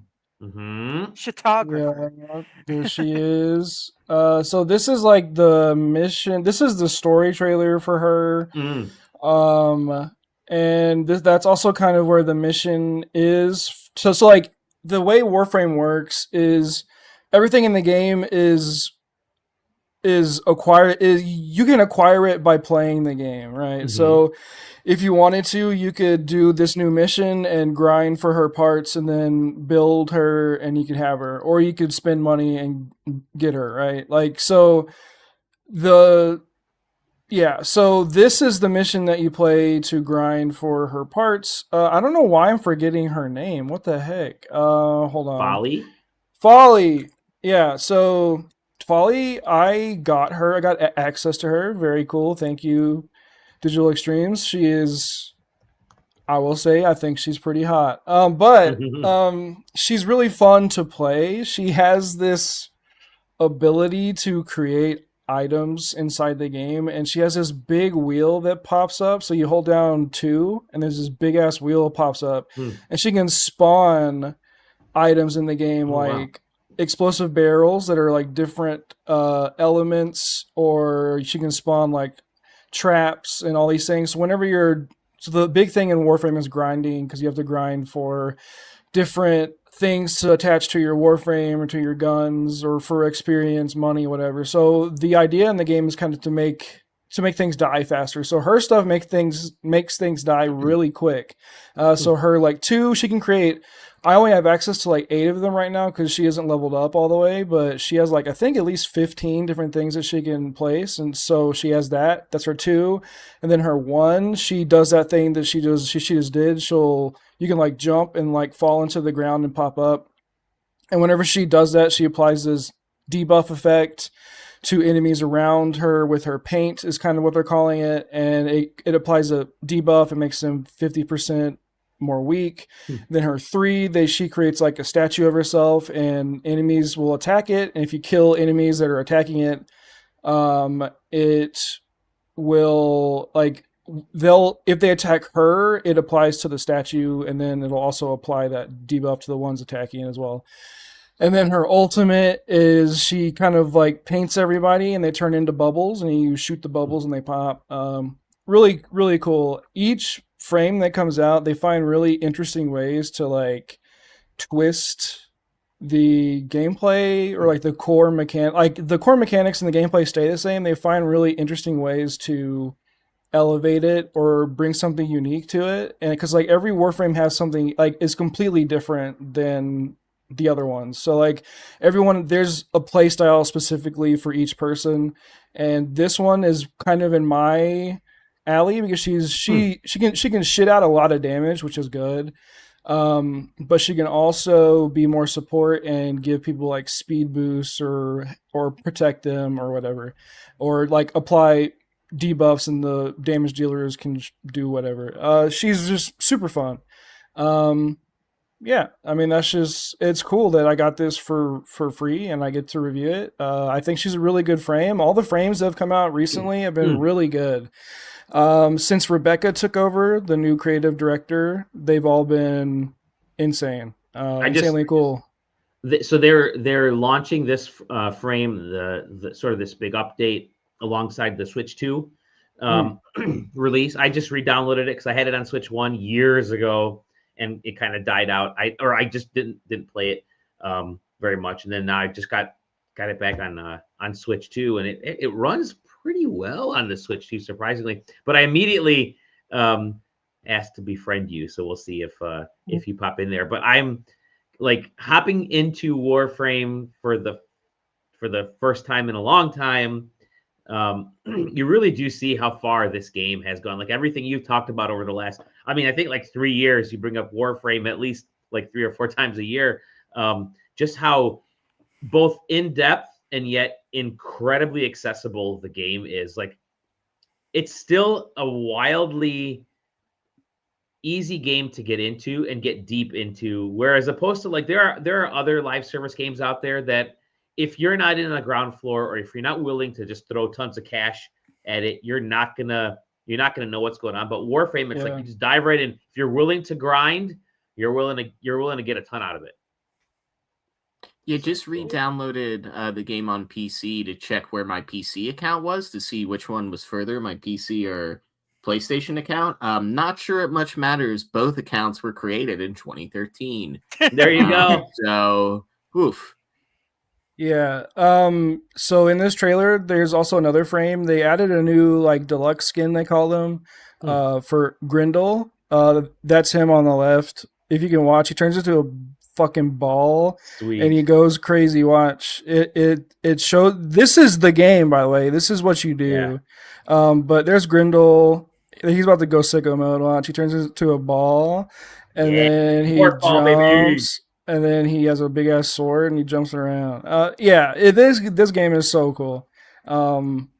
It's the game that keeps on giving. Like, I can not play it for a couple months and I come back and the progress in the game is tied to me. So it's like I'm not missing out on anything. It's all accessible. I can go do that event that came out a couple months ago. I can go grind for this, grind for that. Like, it's the best game to kind of just have. And it's free. It's free. Ninjas play for free. And you won't get sleepy. So you've been playing a game with sleepy in the title. My transitions are pretty bad today. Yeah. But you've been playing Mr. Sleepy Man. Mr. Sleepy Man. Okay, so I have 2 3D platformers that I reviewed kind of at the same time. So this one is in the camp of not a big fan of, but I respect it. I think it's good. It's definitely a good game. It's just not for me.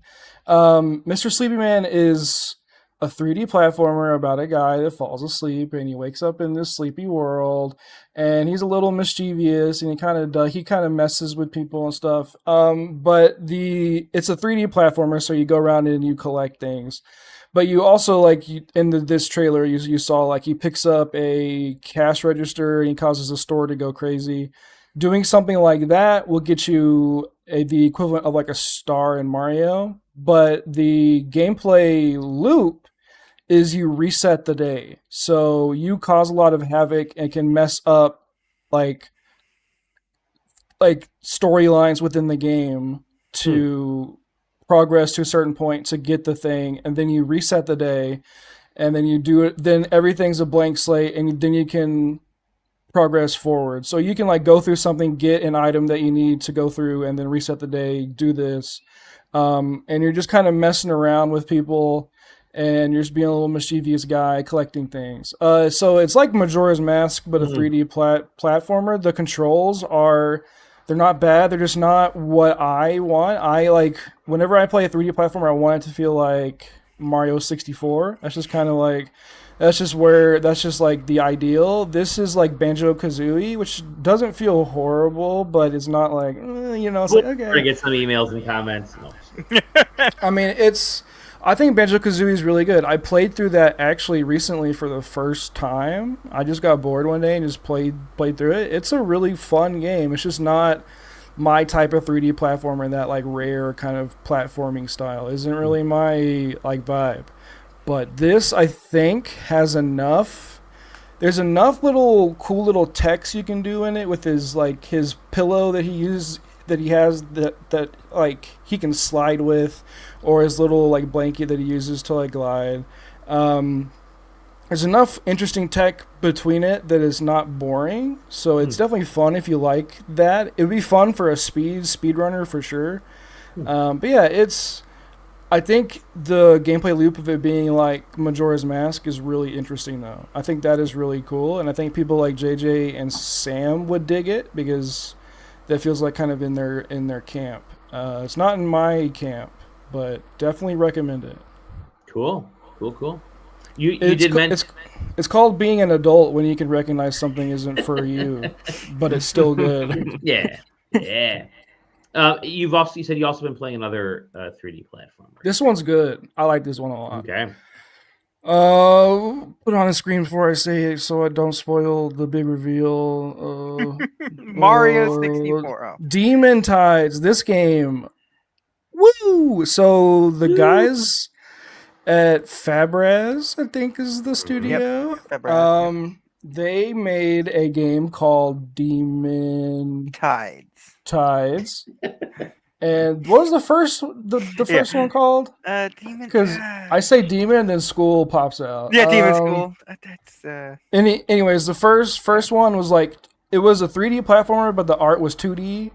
And this one is the first game, but in 3D. Demon Turf, by the way. Demon Turf. Yeah. So this game has really tight controls. It feels like Mario 64. It has so many little animation cancels and moves and things that you can do that you have to lock in. If you don't lock in, you're just gonna get destroyed, which that's perfect for me. But what's cool about this is it's an open world game, but every island you go to is a different level. So there's certain islands in this world, and you go to the level, you get purple stars, you get things to unlock the rest of the world. There's a huge ass map, huge oceans.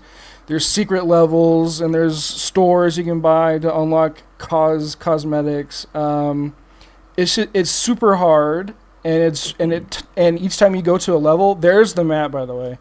Each time you go to a level, it times you, so you can reset the timer and clear it as fast as possible. You have so many different forms, and also different characters to play as, by the way. They just showed one of the other ones. Different forms. There's the fish form you use to go across the water. And then when you jump in the air, you can press right trigger to turn into a bat, and then you can use that form to fly and glide. Or if you jump before it and then press the trigger, you get a little boost and you jump forward. If you press LB, you turn into a drill, you go down. Or if you press LB before you jump, and you get a further jump. There's so many different ways to kind of like min-max your movement, and that's kind of where my brain is with these kind of games, is I want to do the technicalities and figure it out as I'm going. And it's really rewarding to kind of figure out the movement and the flow, because once you get into that flow, this game feels incredible. It's really fun. Highly recommend it. The story is not bad. It's fun to follow. The characters are really good. I like the characters. But yeah, it's also kind of a gorgeous game. I think it looks really pretty. But if you like kind of not as hard as Celeste, but kind of in that camp and Mario, this is definitely what to check out. It's really good. I've been looking forward to this one for a hot minute after they announced, because I like Demon Turf, and they had like a pseudo sequel to Demon Turf. And Fabraz, there you go. And Fabraz also did. They're doing Bubsy 4D. Yeah. So they know what they're doing with these platformers. It has Bubsy 4D has the same thing that this has going for it, where it's like, all right, you got a lot of tools. How can you use them? Yep. Yeah. And that's yeah. The other thing I forgot. So in this trailer, they show spray painting. You can spray paint. And so, like, the world kind of on default looks like this, right? But as people play the game, they spray paint, and then their spray paints come across into your world. So everyone's spray painting is kind of permutating into each other. So, like, this world just has, like, a natural aesthetic that was placed by the players, which is really interesting. And you can customize your spray paint layouts and create your own things. So as you go through, like, these metal tankers that you first just saw, they were clean. You come back and they're just covered in graffiti. It's very cool. Sweet. Sick. Good 3D platformers. Before we hop into your next one, I've actually got a 3D platformer that I want to talk about. So let's stay in that vein of 3D platformers. And I've been playing a game that wasn't in 3D initially, and then recently it became 3D, I guess you could say, and that's Super Meat Boy 3D. I got a code for this guy. I've been playing it on the Switch too. Really interesting because it says so right there in the title. The game is Super Meat Boy in 3D. That's all the description you kind of need. One of the things that make the 2D Meat Boy games like so good is that it's always like it's built on precision and like even like that sort of pixel muscle memory type stuff. Like you're on a 2D plane in those games, and you know when to move around, you know when to jump, you know when to like flutter. When you get that into 3D space, like they do a decent job of translating that over, but I feel like the execution ends up becoming more about luck than it does skill. Jumps aren't like necessarily that difficult, but they're not easy to judge in 3D. Like you can see in the video here, you have to trying to get that precision in 3D is not easy, especially when you're playing on different screen sizes, right? And it also depends on the controllers you're using too. So I played with the Switch handheld mode, then I docked it and played with the controller. There's like good speed and good weight to the character, and by the way, you can unlock like secret characters and stuff from under other indies and things. But that doesn't work as well with the depth perception. Like, you know, we talk about the Mario games. Like we mentioned Mario 64 a couple times already today. This doesn't have that level. I'm not going to say controls, but just understanding of the space around it, because it is trying to do a little more than what Super Meat Boy initially does, right? Like the best way to describe it, I think, is like it's like going from like flicking a marble across a table over a gap to flicking a marble across a table up a ramp and through a hoop over a gap. So it's like there are these multiple steps to do the things that we were already kind of used to doing. So there's not a consistency to the jumps and the controls and the world. Like I found myself in the original Meat Boy games, when I'm in 2D in these kinds of games, I find myself understanding. You're learning the level. You know when to jump. You know when to. You can almost do it blindfolded. You can't do it here, at least not in that same way. And it's a little bit off-putting. Like the controls aren't bad. There's like a cool dash move that you were using all the time. You kind of learn these real quickly. It's just inability to like see things accurately because of that depth.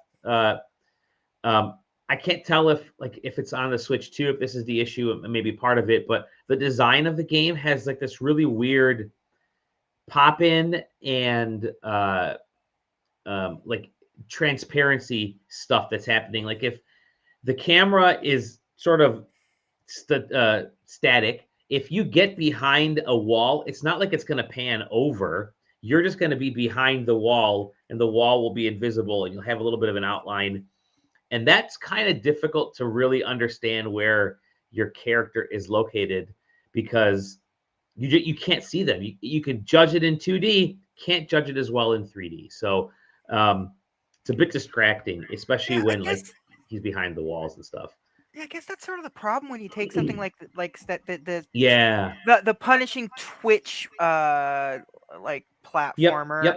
Yep. When it's in 2D, you get the blood trail that shows where the path you took, and there's really only one path you can take. Mm-hmm.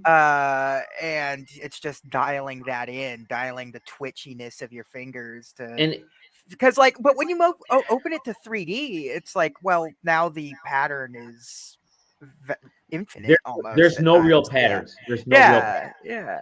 Like I like the levels are short enough.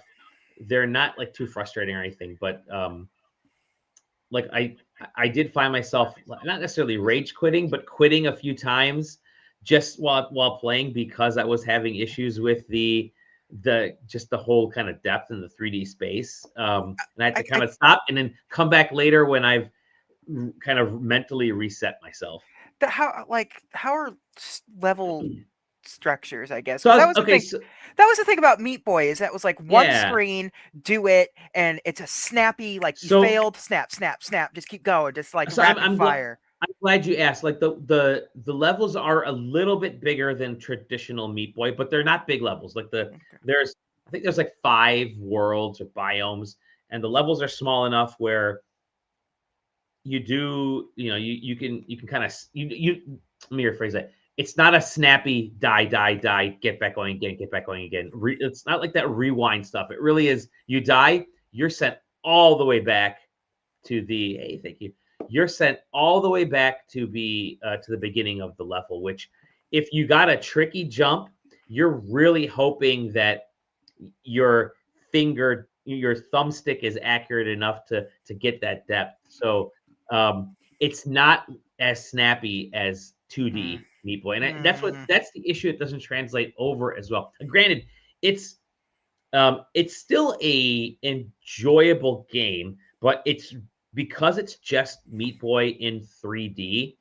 It's not doing anything that makes it special as Meat Boy in 3D. Like there's a dash move and there's you're seeing some of these like tiny environmental stuff, but it's nothing like it's not doing anything like super unique to me that makes me say, oh, this is a really cool thing they've added to Meat Boy. It's not. I mean, it's just Meat Boy in 3D. I mean, if you like Meat Boy, great. You'll probably like this to some extent as well. But maybe my issues with it are actually designed in as I'm watching this video again now. It's just not. It's not doing anything all that special to really kind of make it its own unique thing. So I'm not. I mean, you have to kind of play all the levels to unlock the main area and the world maps. It's got a cool little world map thing, and the first biome isn't all that great. It's kind of forest-like. It's really not till later on that you get some of the cool stuff. It's just really just doing all of the Super Meat Boy stuff. It really is. It really is. So yeah, it's Super Meat Boy 3D, but that doesn't mean that it's that whole aspect translates well into 3D. So that's my. They just keep remaking the same game. It kind of is. I mean, it's just every time. Game. It's like a couple of years ago, they did that Super Meat Boy Forever, which was like the endless runner Meat Boy. I kind of like that because it's still 2D, and you're just at least it's like I can pick up. This is once I'm done with the levels. Later on the levels get better, but you can't make it. You can't tell people if you can make it through like the first two worlds. Boy, oh boy, World 3 is finally when the game starts picking up because you're halfway through the game, but that's really when it starts picking up, and it's not. It just doesn't.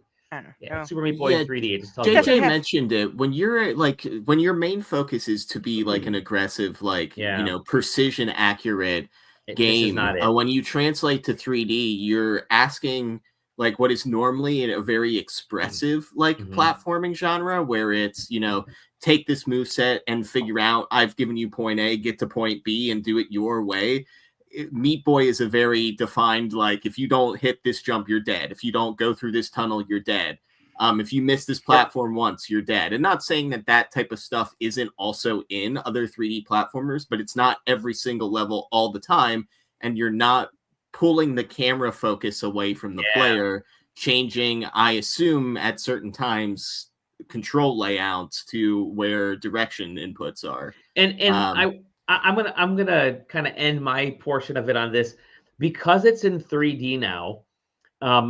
You have like the fronts of these walls are facing you, so you can tell that like it's an open world because there are sections where you can actually go in front, sections you go behind. Why can't I he can jump on every other wall? Why can't I jump on the wall in front of me that's facing me and just climb up there? Because there's no hazard there. It's some of these little design issues like you just like made it these weird dioramas where you can't really do everything in this world because you flip into 3D and you want to treat it like a standard 3D platformer because that's what we're all used to, and you're not. The actually enjoyable levels are the ones that take place inside. Like there are some levels that are almost 2.5D. You're just in side view, jumping over stuff. Those levels are sick, like because it looks great. It's going in 2.5D is actually a really cool look for the game. The minute it goes into full 3D, it just I lose it. So sorry. No Edmund involved. Zach and I's favorite problematic tweeter. There's a tweet that I found that I sent to JJ that I will not share. It's crazy. It's insane. It blew my mind when he said it. Go ahead. Let me do the preamble for this without showing the trailer. So, you guys know Balatro? No. Yes. Yeah. Okay. So imagine Balatro, but instead of cards, it's rings, and you're in a prison trying to escape because your niece sent you an invite to her birthday party. Oh, yeah. Play it. Good job, Dally. On the ball. He said to wait. Would it? The tone. So this is Pluto. It's it's a simple thing. You're in prison, and your niece sends you an invite to her Sick birthday hands, party. by the way. Sick and hands. you're like, hey, I got to get out of here. You can select. So you have 2 wizards at the start. You can unlock 8 total. They all do different things, kind of like a different deck in Balatro. So you go through levels, and you have rings. And the rings are the way you cast spells. So you have the cards at the bottom that'll be like 2. It'll have like 2 symbols, like Oh, Shang-Chi. Oh, cool. it'll have like two symbols, and it'll be like a stone. Like these symbols right here will be like fire and air. So and then you select your fingers. So you're like, okay, fire and air here, and then you can stack it with other spells. And so once you lock in a finger for a spell, you can't use it again. So you have elements like this. So you're doing these things with your fingers, and you unlock rings. So you put rings on your fingers that'll buff certain things. Like if you cast a fire spell on this finger and there's 2 fingers not casting a spell, you'll cast it twice or whatever. So then the game, so you queue up your moves, and the game goes through your fingers, and you're like this, and you're casting spells. It's really, really cool. The enemies do interesting things to your fingers to like lock them down. Like they'll cover them in ice, and you'll have to activate a spell on your finger to shake the ice off, but you're effectively losing a attack. And the game can get really hectic in the way it queues up attacks and queues up spells and so much stuff added on top of each other, but it does a very good job of portraying information to you. So you know, like, okay, I'm going to do X amount of damage, and they're going to deal X amount of damage to me. So you should probably, like, if you're at a certain amount of health, math out how much shields that you want to cast to negate that attack or whatever. So there's a lot that you are doing, but it shows it in a very presentable and easily digestible way. It's really fun, and it's like Balatro, and I think people should play it. I haven't heard anybody talking about this game. Yeah. So, but yeah, I don't know if it's on a Switch or anything. It might just be on PC. Yeah, it says available now, but it's really cool. And I love the aesthetic. The aesthetic is crazy. It looks like a 80s metal kind of van that you would see from a guy driving around.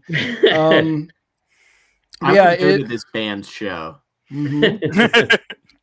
But yeah, so just imagine like all this stuff from like Slay the Spire and Balatro, like that roguelike stuff that you expect, it's there, but added with this kind of core gameplay of your fingers and rings and stuff.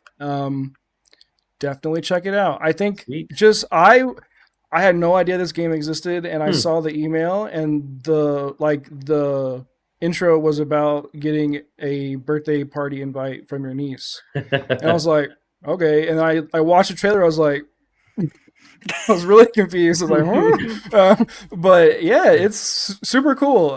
The music's awesome too. But yeah, I feel like if more people on staff got it, they would be like, oh, okay, yeah. Definitely. My favorite thing of Zach's review corner is he'll say, I want to show you this perfectly normal game, and then show you the most visually stimulating thing you've seen all week.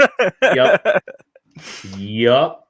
It's normal to me in my crazy world. They don't call me the Joker for no reason. It'll be normal to me when it's on my Steam Deck. There you go. Yeah, after this episode, I'll be downloading that sucker. I want to move it. Thank you, Zach, for a good catch up there. We're going to start loading you up with even more. Is Zach out of jail now? Is he fine? Is he good? He's kind of, because I'm going to send him a code that he and Sam are going to be playing. Anyways, yeah. Zip. That game Embargo? The game, yeah. The game is called Embargo. No, we're gonna get into a quick sports portion here. Let me Everybody's go first. favorite. Let me go first. I reviewed. So I'm a big. I love those. I mentioned in the past. I love Wait, those you classic. reviewed. Wait, we're going in a round. What's going on here? Yeah. Did we become a sports podcast? We I haven't became been a on for a sports few episodes. My name is Stephen A. Smith. I don't even know who that is. Take a look, y'all. Take a Got look, you, y'all. Peg. Take a look, y'all. Which Charizard?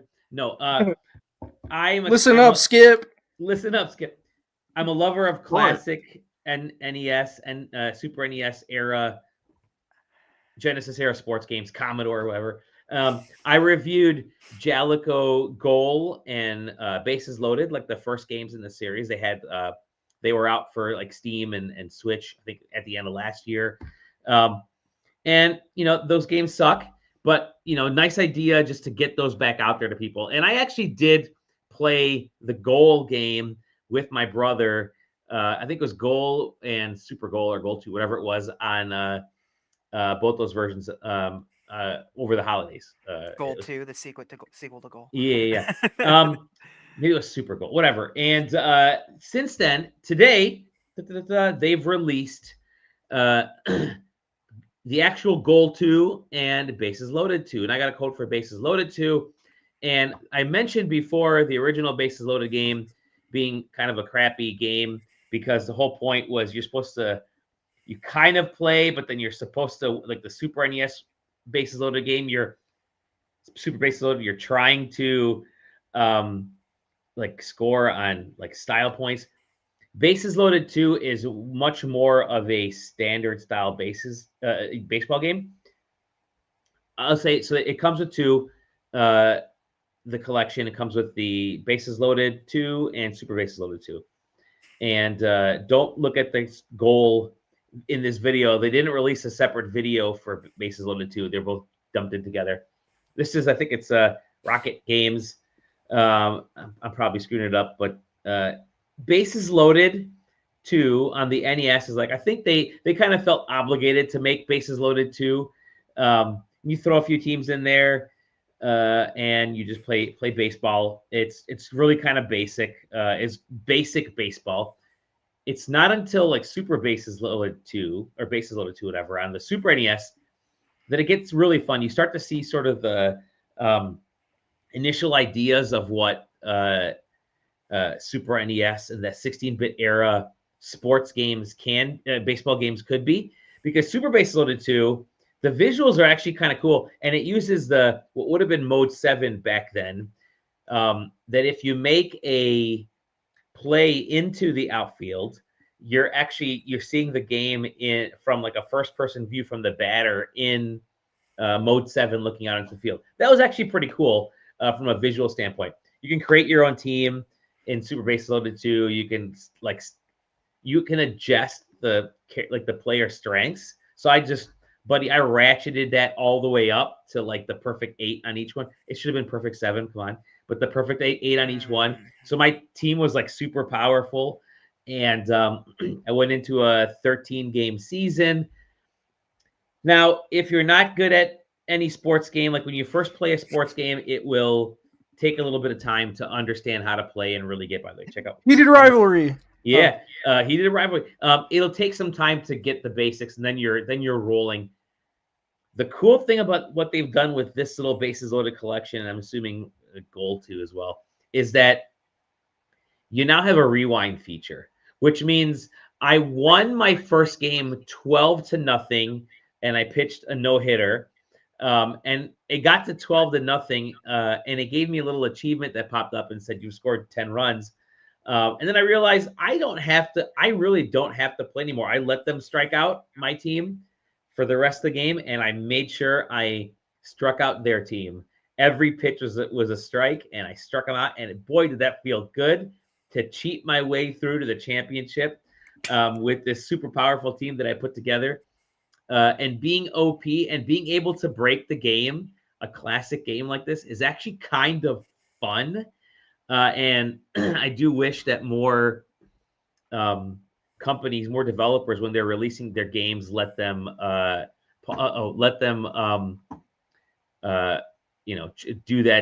that fun stuff. I'm going to pause the video so you can see it in this mode here. Alpha versus Omega. Alpha. So yeah, you can. There are Alpha and Omega teams. You can at any point in a season, you can play an all-star game, and it'll like find like the best like stat leaders for each position. It's actually kind of fun and endearing to play this game with everything OP to ratchet it up. You can put different filters on there, so you can put the CRT scan lines on and off. You can have different borders around this thing. There's like 4 or 5 or 6 different borders.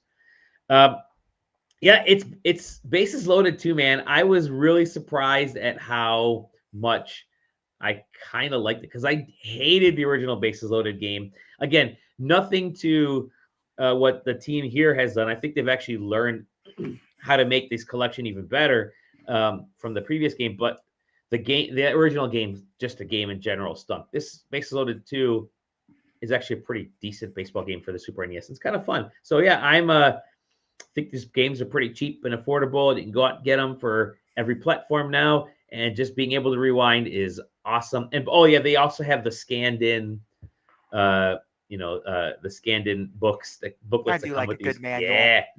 Those are awesome. So yeah, Bases Loaded 2, Super Bases Loaded 2, that collection. Thank you, Rocket Games. Sports, baby. And speaking of sports and classics. Yeah, pass me the rock, Dally. Pass you the rock, because you have also been playing a sports game. Not a classic game. However, Acclaim is back, baby, and they're in case you haven't heard, they're publishing a basketball game. Actually, this is an old basketball game that they've scooped up and they've re-released, and they just put it out on Switch, which is what I hath been playing. It's because they got a new one coming out sometime. With the Harlem Globetrotters, but this one is Basketball Classics. It is a retro-inspired basketball game. It's not like in an NBA Jam kind of way. This is very much like these Jalico games kind of thing.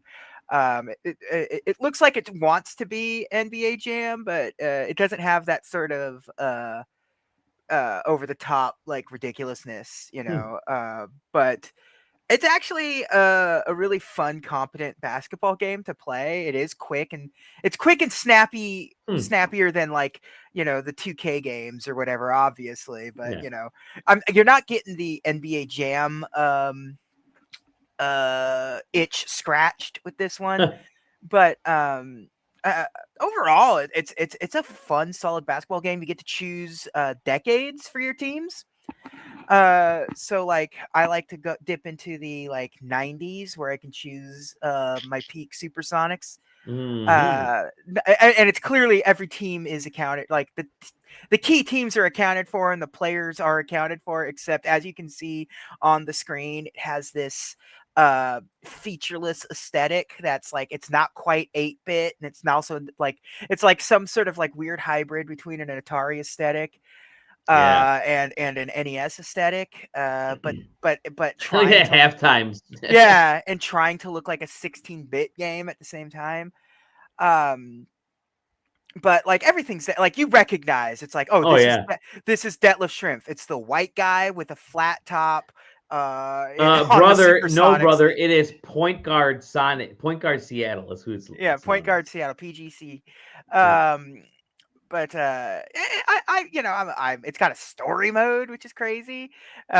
You work your way up. You choose like your difficulty, and it's like, okay, you're the scrub team, and you're going to be playing the 1977, Boston Celtics or whatever. But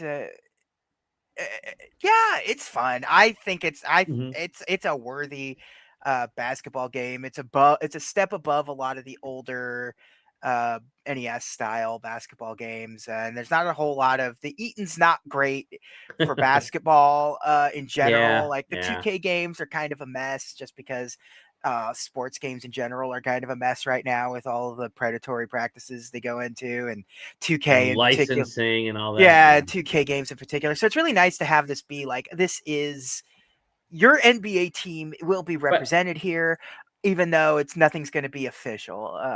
By the way, hold on. Look at this Mega Man-esque style.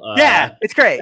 This is the select your challenge, and there it is, right there. That's what I say. That's a story mode where you choose how hard you want to. Yeah, look at that. I wish you could go back and like see like Larry Bird, how he's represented.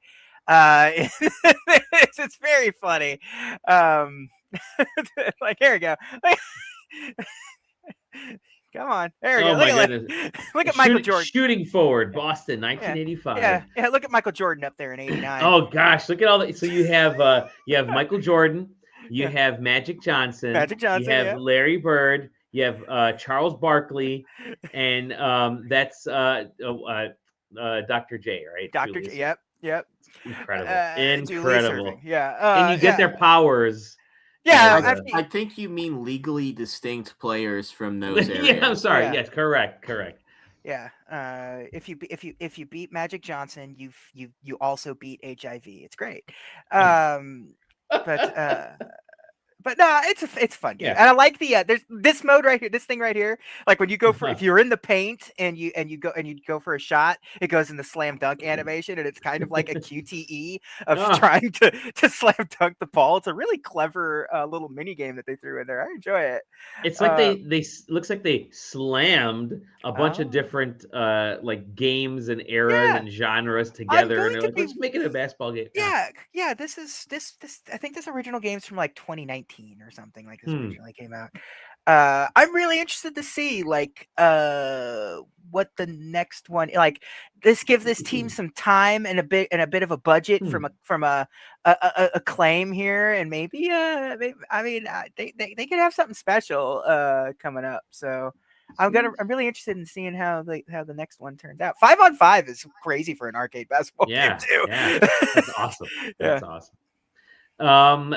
You have speaking of classic games, you've played a collection of actual classic games. Before we do that one, can we just, because the other one's a claim too? Yeah. Let's do that one first. Okay. Because I have more to say about the other one than this one. Okay, I'm not saying this negatively. It's also an Acclaim game. Acclaim's back, as we've established, thanks to a fellow JJ. Jeff Jarrett is involved with Modern Acclaim. By the way, you know how difficult it is to find any trailers for this game, even though they've given us like 18 copies of it.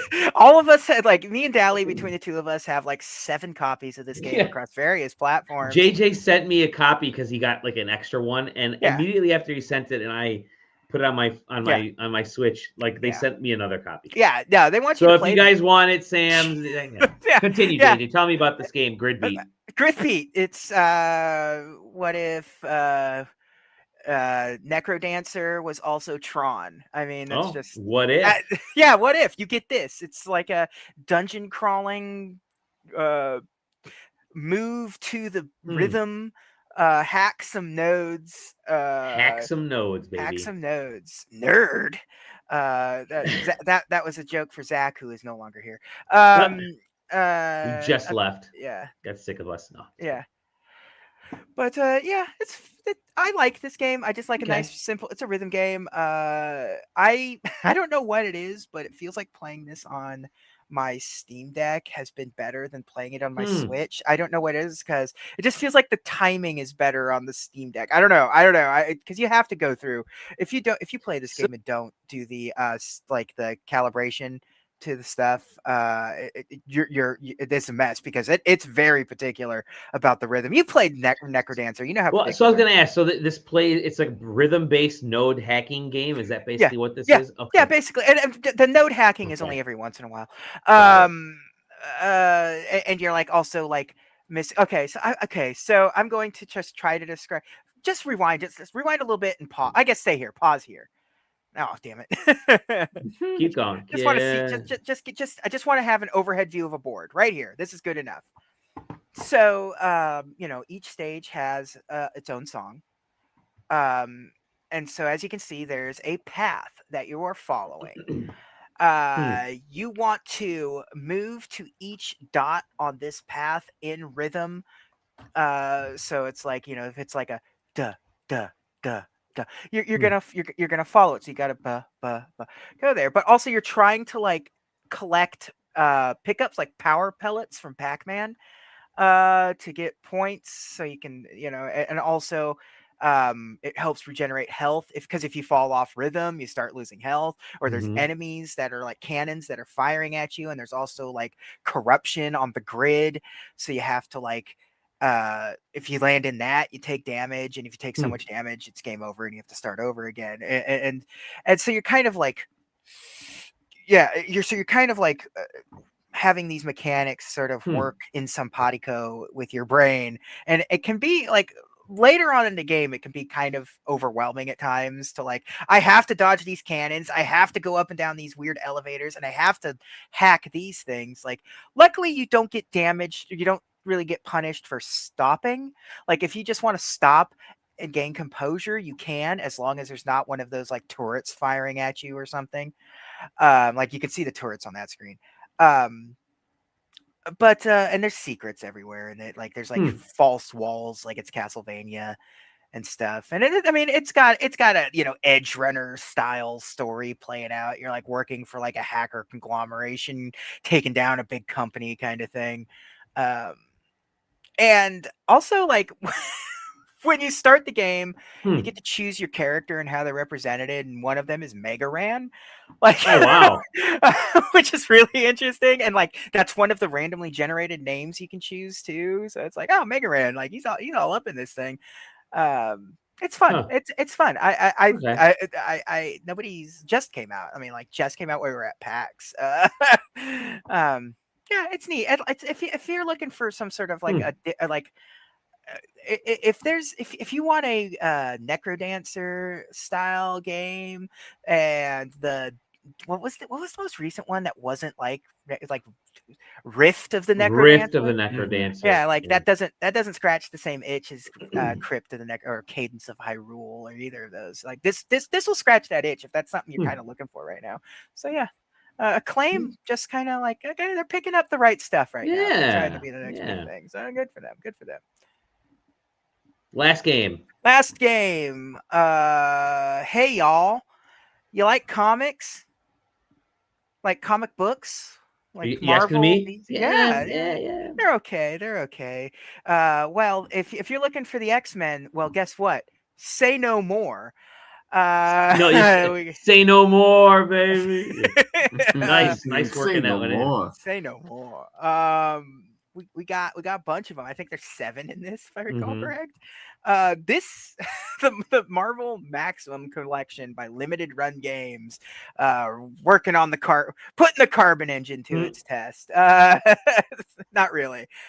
This is what the Carbon engine was designed for, not PlayStation 1 games. Stop doing this, Limited Run. Yeah, right. This is a baffling collection, to say the very least, because there's a lot of Marvel games out there, and I don't know like what went into picking these particular Marvel games. Like, clearly X-Men the arcade game is the tentpole on this. This is what's holding up this release. That X-Men the arcade game hasn't been available at home very often. Like twice at best. Like, there was the PS3 Xbox 360 release that came out, and there was like a home arcade one-up cabinet. That's kind of like your two choices without taking emulation into account, obviously. Like, not everyone's going to set up MAME to play X-Men the arcade game. And so, I mean, it's cool. It's nice. It's a great game. I love the X-Men arcade game. It's iconic. It's got the sound design on that game is wild.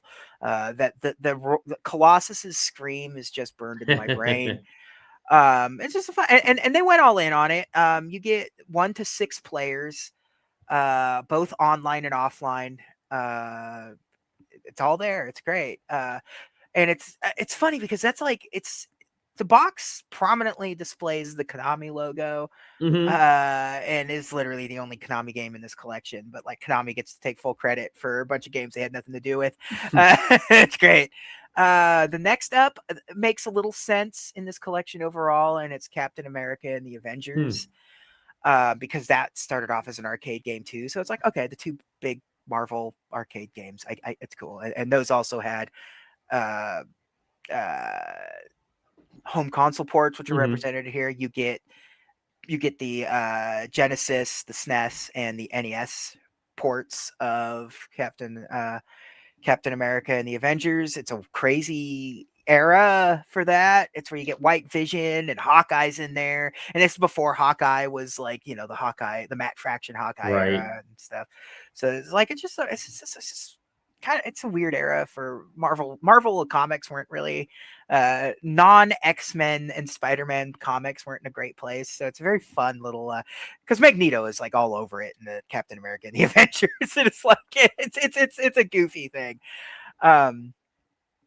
So that's a fine game. Then you move on to the home console classics of Spider-Man Maximum Carnage and Spider-Man Separation Anxiety, which were not horrible. Not horrible.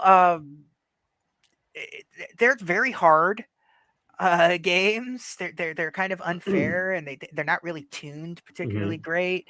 But like they're iconic. Like Maximum Carnage in particular was an iconic home console game. Bright red cartridge. There's a Grail version of a game for me out there.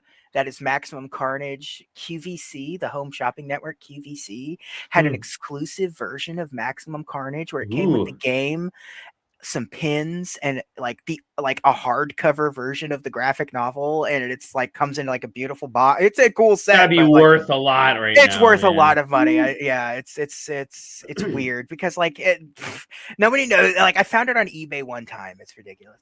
But the one thing I was worried about getting into it, I said it when because you gave me the code as I was getting on the airplane basically to go to PAX.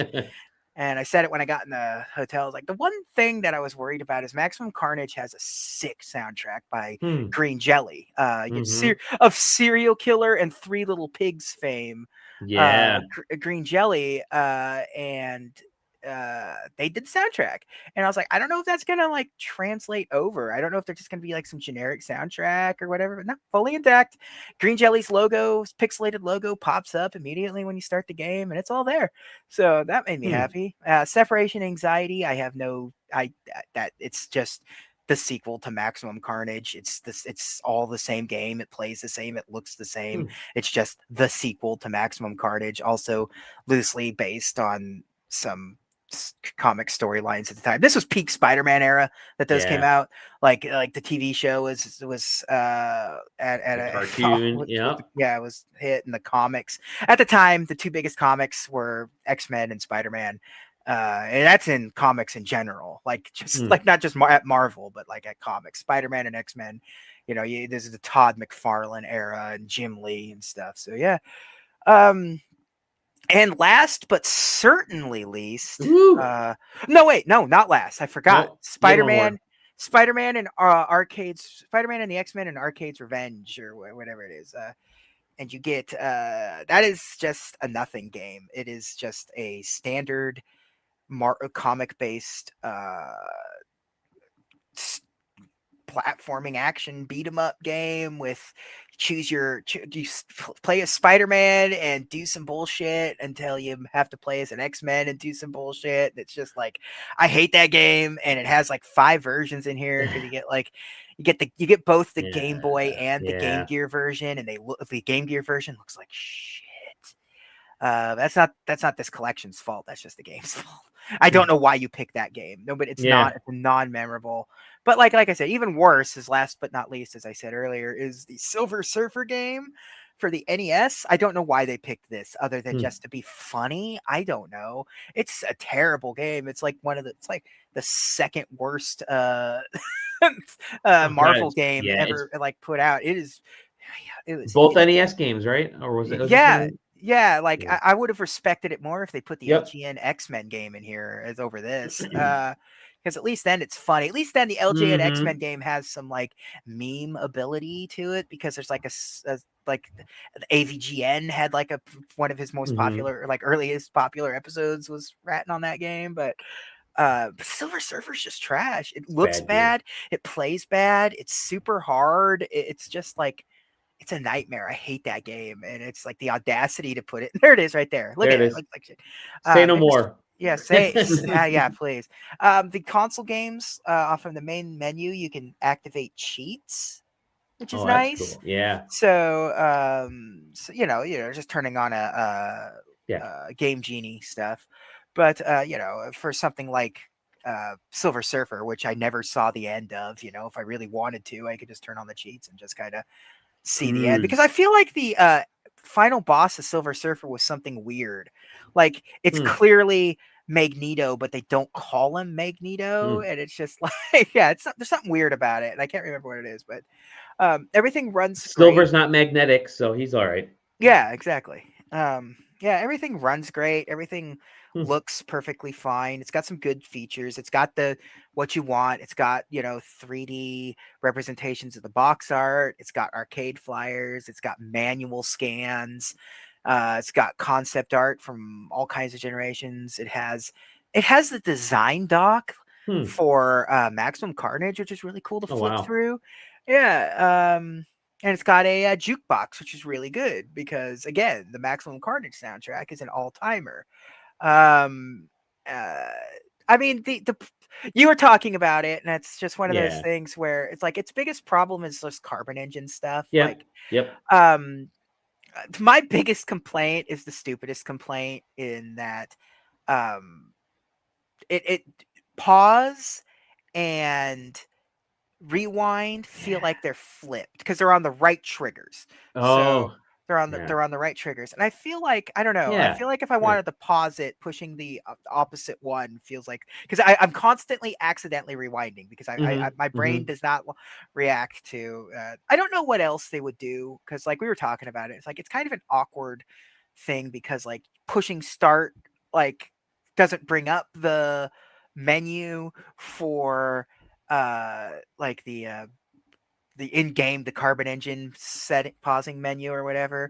But then like the Carbon Engine is just map. It's like it wants to keep the controller as uniform as possible across all platforms. So it's like you can't really put them, like, even if you said like put it on the select button, but the select button was used in some of these, so you couldn't do that either. So like it's like the lesser of the evils, I guess. But I just feel like the buttons are flipped and it's annoying. Yeah, I don't know. Like Zero says, you have to just remap it.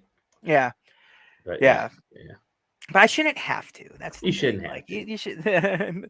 You should know how I personally feel about things and do it for me. But yeah, it's a great. It's a. I was gonna say great collection, but that's not right. It's a solid collection of nostalgic games with a couple of really, really good games in it. Yeah. The X-Men arcade game is a phenomenal game, and I stand by that. I think the Captain America and the Avengers game is really good, and I think Maximum Carnage is great. If not hard and a little like esoteric. Like it's definitely like of its time. We've talked about this in the past.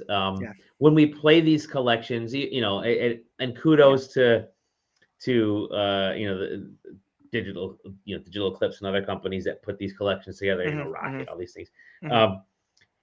For preservation purposes, these are great. This is awesome to have out there. Realistically, a lot of these games suck now. Like much has changed. Technology has changed. We interact with games differently. You can't put like Silver Surfer. I'm sure back then people were like, "This game is cool. This game is cool because it's Silver Surfer, and I get to play a licensed Silver Surfer game, and it's essentially like a weak version of Gradius." But these games don't.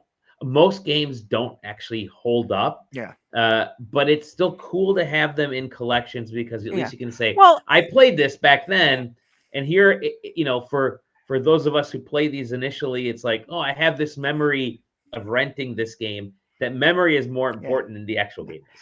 Well, that's the thing too. Like, a lot of companies don't take the extra step that Digital Eclipse takes, and in some cases, LRG is kind of all over the place when it comes with the additional context and content.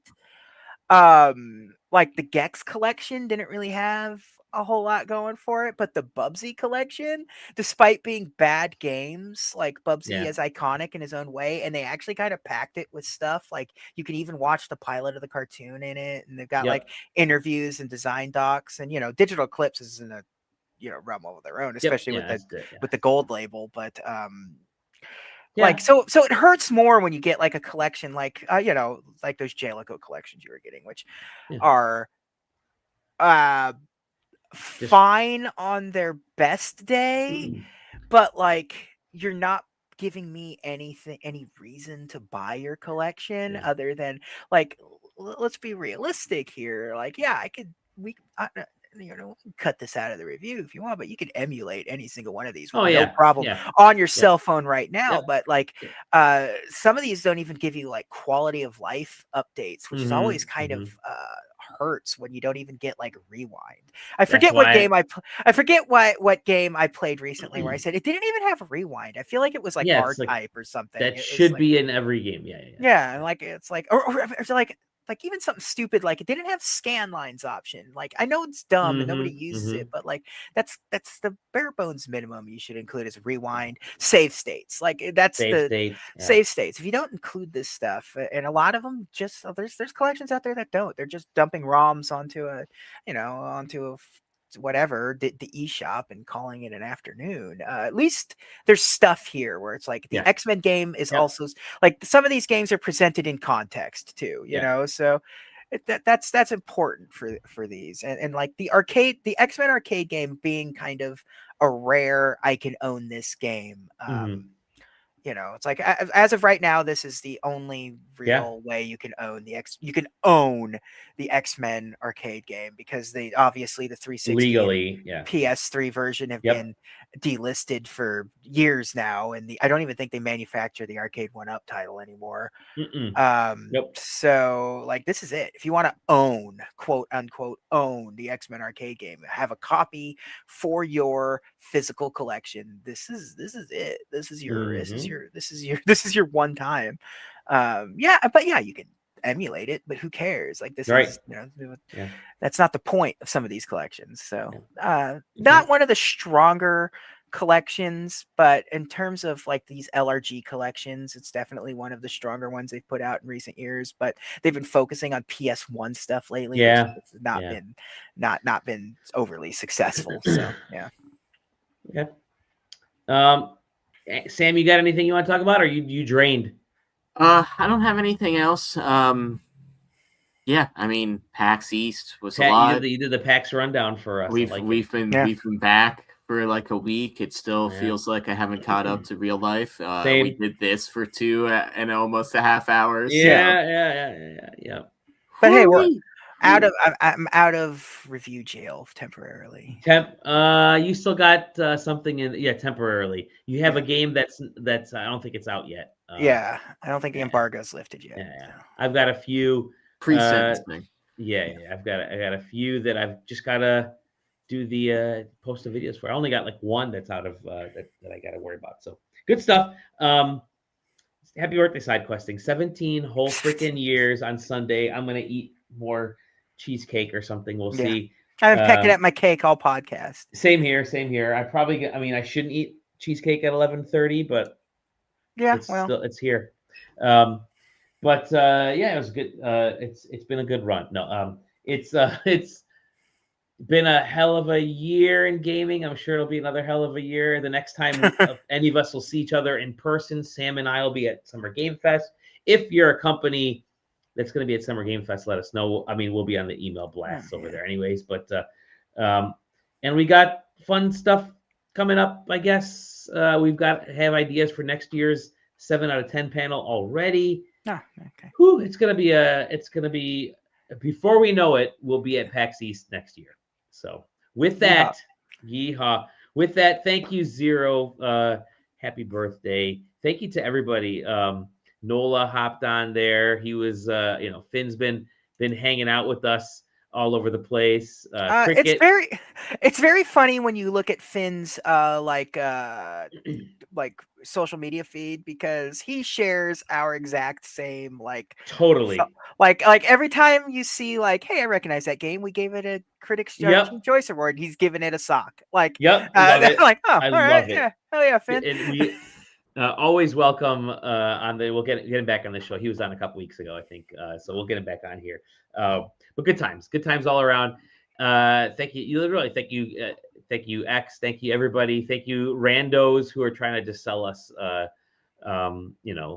viewers, I guess, whatever. We're SideQuesting.com, SideQuesting TV and YouTube and Twitch. Go to SideQuesting.com and hop in the Discord because that's where we hang out. Thank you to everybody in the Discord. Thank you to everybody who's ever written or created anything for or on SideQuesting. It's still amazing to me. JJ, by the way, JJ had an awesome little, nice little heartfelt message for everybody during our PAX East panel about SideQuesting.